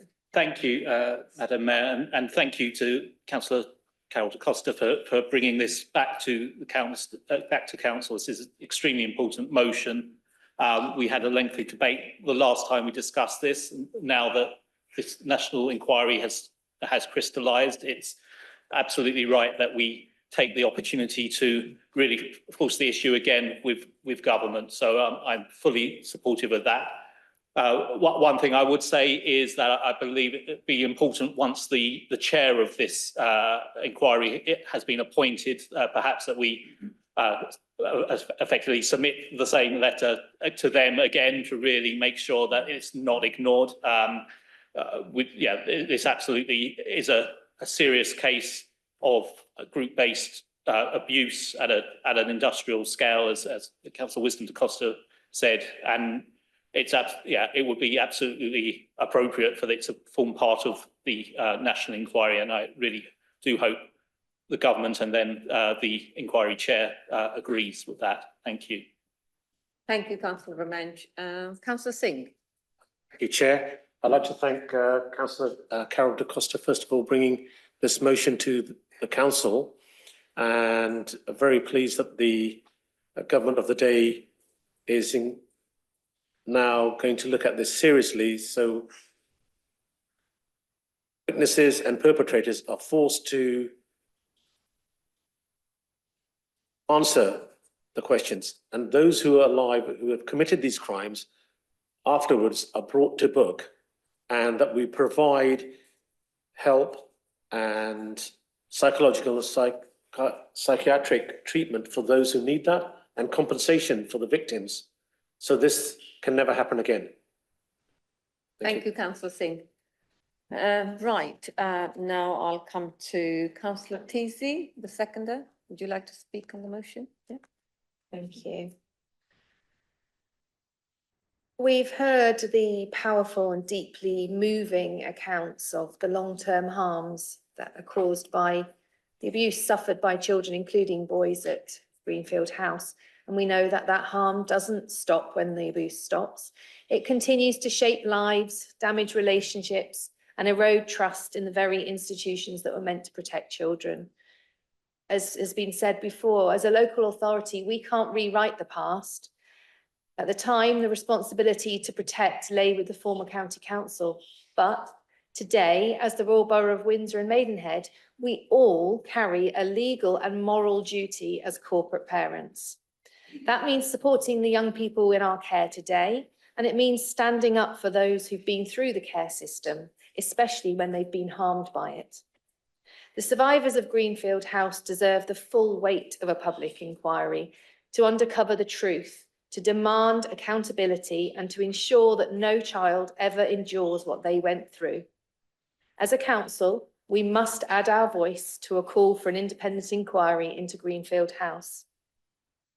I wholeheartedly support Councillor Da Costa's request that we write to the Home Secretary, the Minister for Victims and Safeguarding, and also whoever ends up chairing an inquiry, urging that Greenfield House be explicitly included in the National Statutory Inquiry. As Cabinet Member for Children's Services, I'm very happy to add my name to that letter. So let's use our collective voices and our influence, even decades later, to show that in this borough, we do not look away from their suffering. Thank you. Thank you, Councillor Amy Teasy. Councillor Carol Da Costa, would you like to sum up, please? Yeah, thank you. I think I'll just start by reading the last paragraph of Wisdom's speech, because it's important. These boys have been silenced for many years, and we should not continue to do that. So I'm just going to read that last paragraph. Now, I would like to invite you to vote for this motion and urge that you and officers push this through to the end. Justice, healing, learning for these boys up and down the country, and that you come out now and say it's safe to talk. Now I will sum up. A statutory national inquiry is the only kind of inquiry that will allow the truth to be outed, and that if we endeavour to get justice and closure and healing for these boys, we need to learn from our mistakes in the past so that they're not repeated in the future. We aim to destigmatise the shame that does not belong to the victim, but belongs to the perpetrator, and that we do everything we can within our power to push this to the end of the road. And more than anything, that this council corporately says sorry again to these men, and not just to these men, to any child that has been sexually abused or physically abused in our care within this borough. Thank you. Thank you, Councillor Carol Da Costa.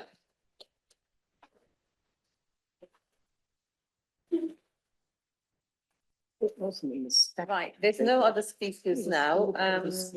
Is this motion agreed? Thank you very much. Thank you. Right, we now move on to agenda item 10, which is the obviously just receiving a report from the scrutiny panels. It's just coming as read. So Councillor Reeves. Oh, sorry, Councillor Moriarty. Sorry. No, we often get confused in our ward. I have to explain I'm the one with the beard.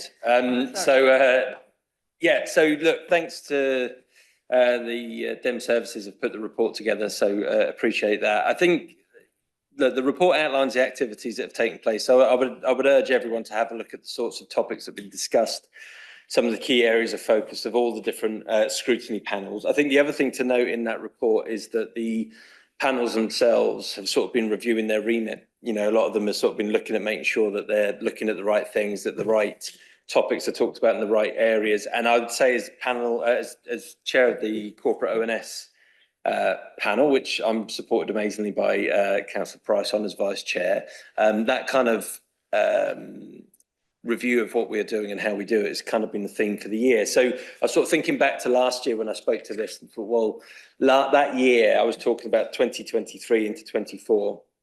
And I was talking about finding our feet. I was talking about, you know, sort of getting to grips with scrutiny and sort of personally working out what it was all about. And if I take you back to that, I think the reason being is that we had the new chair, that was me. We had lots of new panelists on the group. We had new councillors that were new panelists on the group. We had a new administration, and we had a relatively new chief executive team who had put together an executive leadership team at that time. So there was a lot of change. But that was the theme for the year. So I thought, well, what's this year been about? And I guess if that was about finding our feet, I think this was the year that we started to find our rhythm and started to understand what sorts of things could come in and look at. But I'll be honest, as I've started thinking towards this year and sort of looking at the work we're doing, I felt like we needed to find more clarity about our purpose. What is the purpose of scrutiny, and what, particularly for our group, what was the purpose of corporate overview? Because about halfway through the year, I sort of did a bit of research and something clicked, because RBWM is a bit of an outlier when it comes to corporate overview and scrutiny, and I think generally scrutiny. In that we kind of scrutinise different things to what other local authorities scrutinise. So to give you a bit of context on that, so corporate ONS, we'll spend a lot of time looking at KPIs, budget monitoring, all that sort of stuff, and we scrutinise those metrics and all the rest of it. And that's not wrong per se. I don't think that's necessarily a bad thing, because we've also done some important work. You know, that also includes looking at council plan, which is really, really important. That should dictate everything that we do, really. And obviously the budget monitoring is a very important thing. But I kind of felt that something was wrong when we just kept getting dragged into the weeds. And, you know, there have been times, I'm afraid to say, that we've ended up debating a KPI or discussing whether something should be amber or green, questioning the details of service delivery from across the whole council. And I just never felt that that was a good use of our time. But that's human nature, right? We get drawn to the detail. So what is it that other local authorities are doing? They scrutinise policy. They get policy into the room to discuss that. They ask, is that policy clear? Is it coherent? Will it deliver against a council plan? So that doesn't mean that performance data isn't important. It is, but in the context of whether a policy is fit for purpose, that information is used to scrutinise policy. So the other thing that they do, most crucially, is they have cabinet members attend scrutiny to speak to their policies, because that's where it all begins. Operations that we see every day, they come from policies. Now, I suspect cabinet members won't relish the idea of being summoned to scrutiny to talk through their policies, but I just kind of want to make it really clear that this isn't about confrontation. This isn't a kind of like an inquiry like we see on the telly. It's about collaboration, cross-party working, and developing the best possible policy. So what does that look like in practice? So scrutiny looks at draft policy. That's what we're trying to push for. You know, before it gets set in stone, can we influence it before it goes to cabinet? We can offer feedback. That feedback may lead to changes, or it may not. It doesn't have to be. But either way, when it does get to cabinet, they can make an informed decision, aware of any potential amendments that a panel has made. And that's just good, transparent, accountable policy development. So I'm pleased to say that we've already started that. The consultation policy, which goes to cabinet next Tuesday, came to corporate ONS panel first. The leader of the council came to that and joined us and talked us through the intent of that policy, the thinking about that policy. Officers were still there. They took us through the details so that we can ask some detailed questions. Panel members gave their views, and that final draft is going to go to cabinet and will be discussed at cabinet. And I think that's just good scrutiny. I think it's good governance, which I think we all agree we need more of. You know, the better governance, better transparency. We can't ever rest on that. Your 5 minutes are up. Cool. And I would look forward to seeing cabinet members there. Thank you very much, Madam Mayor. Thank you. Cheers. Oh, this is just a report for noting. So everybody, I'm sure it was all in your pack. You all read it. So, yeah. So Councillor Reeves, would you like to have a chat next, please? Thank you very much. Yeah, I'm the other half of the corkscreen duo. You can see how we could be mistaken for each other. Yeah. I think I'm mistaken for the younger one, if I remember rightly. No, a lot of what Councillor Moriarty has said is echoed in the introduction that both other chairs have given actually to the report. And I do recommend people to read it. It's a valuable function that we have within our council to be able to emphasise and to expand on the transparency and within the workings of the council. And you know, I think for me it's just been a real privilege to even be able to act as a chair for the place, and to be able to, what I think is, support the valuable contributions of the probing questions, not of just the panel members, but I want to really reiterate, it's also been the contributions and the commitment from the officers, and even more so the outside attendees and the public speakers who have come before the panel and have braved, you know, spent their time and effort to come before us. That's what, to me, is really important. I've always seen the ONS panels as a valuable platform for accountability, but not just for us as councillors, but also for the public. It really does extend the transparency around the workings and the delivery and the commitments that we have to serve the public within our borough. I felt that we haven't always done it in the most transparent way, and I think that we've really turned a big corner. This is kind of where I think we're going more. I've been able to represent the Youth Council in their questions. They've not been able to attend one of our meetings, but they had quite a number of really probing questions around the climate strategy and the delivery of it on the current strategy. And also I've been able, and others have been able, to represent non-panel members, councillors' questions during those. And what I want to really encourage people and remind people, not just in this chamber, but also out in the public, is that you have all the right to not only come forward and ask questions and propose questions, and we will represent those questions honestly and openly, but also to suggest what we look at and what we scrutinise. And on the website, there is actually a way of clicking on it and actually triggering one of those requests to us. I know that the Democratic Services work super hard to help support these panels, and they bring every single possible request or question to myself as a chair. And we talk about it and we do represent it. So I really want to encourage people to help support us in increasing that transparency. And it's not just a focus on transactional scrutiny, overview and scrutiny, but importantly, as Councillor Moriarty said, around focusing on policy.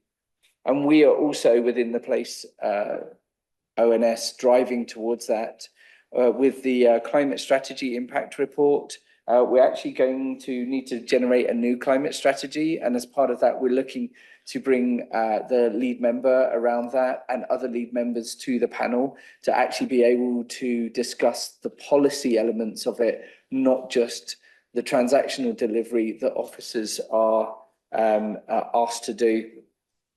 And as we said, Councillor Moriarty has mentioned about the involvement of it.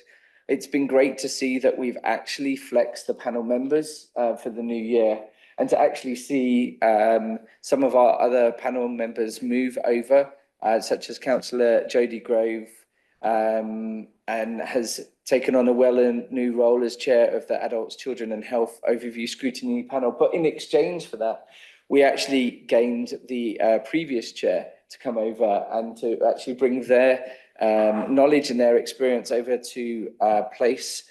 So Councillor Helen Taylor moving over to our panel. I've previously been on the corporate one.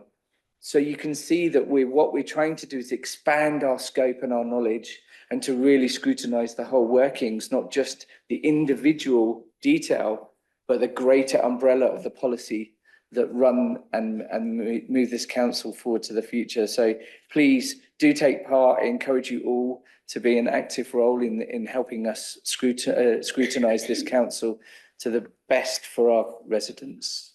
Thank you.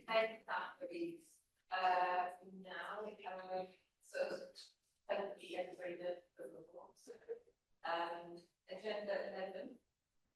Councillor. Thank you. Thank you, Madam Mayor. I'm really proud to introduce the Corporate Parenting Annual Report this year. Let me just begin with a reminder again, in case you case you weren't aware, every councillor and officer in this authority is a corporate parent.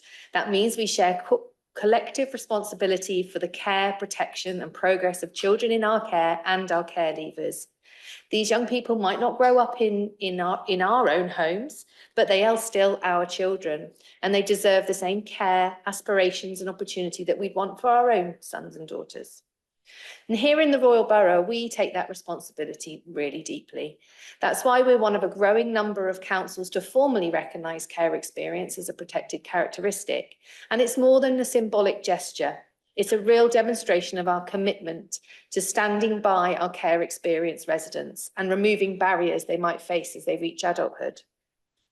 This year, we took a major step forward by co-designing a new corporate parenting pledge with our Children in Care Council Kickback. It came up through conversations where the young people rightly said, so what? What are you actually going to do with the recognition of care experience as a protected characteristic? And we said, okay, let's work together. We created a set of promises around care experience, using each letter to express the actions and values we'll uphold.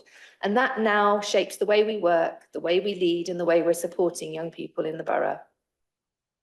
So this year's report has got some significant achievements, which I'd just like to highlight a few of them with you. Children in care in RBWM are thriving, with long-term placements, stability improving, and Ofsted recognising that children live in stable, caring homes and feel safe. Our virtual school has excelled. Our Key Stage 2 children are exceeding national averages in reading, writing, and maths. And our fantastic virtual college is helping care leavers achieve their highest post-16 qualification levels to date. Our care leavers service was judged outstanding by Ofsted, with 100% of our 18 to 21-year-old care leavers in contact with their personal advisor. That means they come back to us for our help and our support. We continue to lead with compassion, whether it's covering prescription costs, funding driving lessons, or even supporting care leavers through their own weddings, graduations, and welcoming their own children. We're now proud to act as corporate grandparents. We've also had important transformational developments. Our first in-house children's home is nearly ready and it's on track to open this year. We have a new housing policy that gives care leavers priority banding and a dedicated housing quota. And we're actively pushing recruitment of foster carers. Our excellent training and financial incentives are bearing fruit, with more inquiries from prospective fosterers than ever before. But we're not complacent. The report also outlines our next steps. We need to expand our supported accommodation for care leavers within the borough. We must continue to improve education stability and attendance, especially at Key Stage 4. And we must make sure that the updated corporate parenting strategy, due later this year, remains rooted in the voices of our young people. This is a whole council responsibility, and I would like to thank officers, partners, and most importantly, the children and young people who have helped shape this report. I particularly want to recognise the incredible work of Kickback and our Care Leavers Hub. It's their insight, their creativity, and their honesty that help us to do better and better.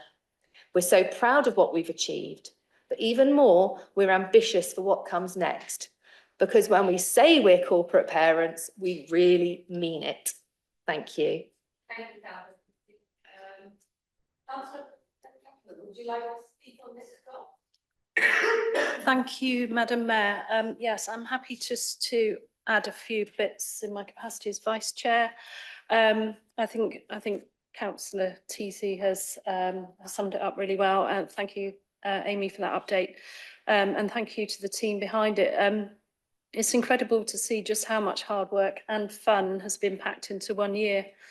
As Councillor TC has said, corporate parenting is something that touches every part of the council, and it's a responsibility for all of us, whether we sit on the forum or not. Looking at the areas I look after, I'm really delighted that we've prioritised care leavers in our housing allocations policy alongside other priority groups. I'm advised that it's working well, And that's borne out by the figures of 95% of care leavers being in suitable accommodation. We always chuckle at corporate parenting when we hear that student halls are not considered suitable accommodation. Although having recently picked my son up from uni and having seen things in the kitchen that I'll never be able to erase from my memory, I'll just say it's not for the faint-hearted. Health and wellbeing gets a mention in the report, and I'm grateful to Councillor TC, Lynn Ferguson and the team for their support in helping us to develop the best start in life theme of the emerging health and wellbeing strategy. Just as with anything, climate change, for example, the sooner you get started, the better. We're absolutely committed to a prevention agenda, so I'm delighted to see a range of measures to support care experienced young people with their well-being, including but not limited to free prescriptions, dental and eye care. The transition into adults is incredibly important, so I'm pleased to see the Preparing for Adult Service providing a smooth process starting at the age of 15. We'd previously heard from young people and their families that they weren't really sure what was happening, so this is a welcome move that should provide them with the certainty that they need. It was lovely to meet some of our young people at the January Awards, and I'm very much looking forward to the upcoming events. I would urge all councillors to get involved whenever you can. Thank you. There's no voting on this item, it's just for noting. As our final agenda item, it was due to be Youth Justice Plan. However, this item has been withdrawn from the agenda as it was not ready to be considered, and it will be considered at September meeting. Just like to thank you all for attending, and I declare the meeting closed now. Thank you.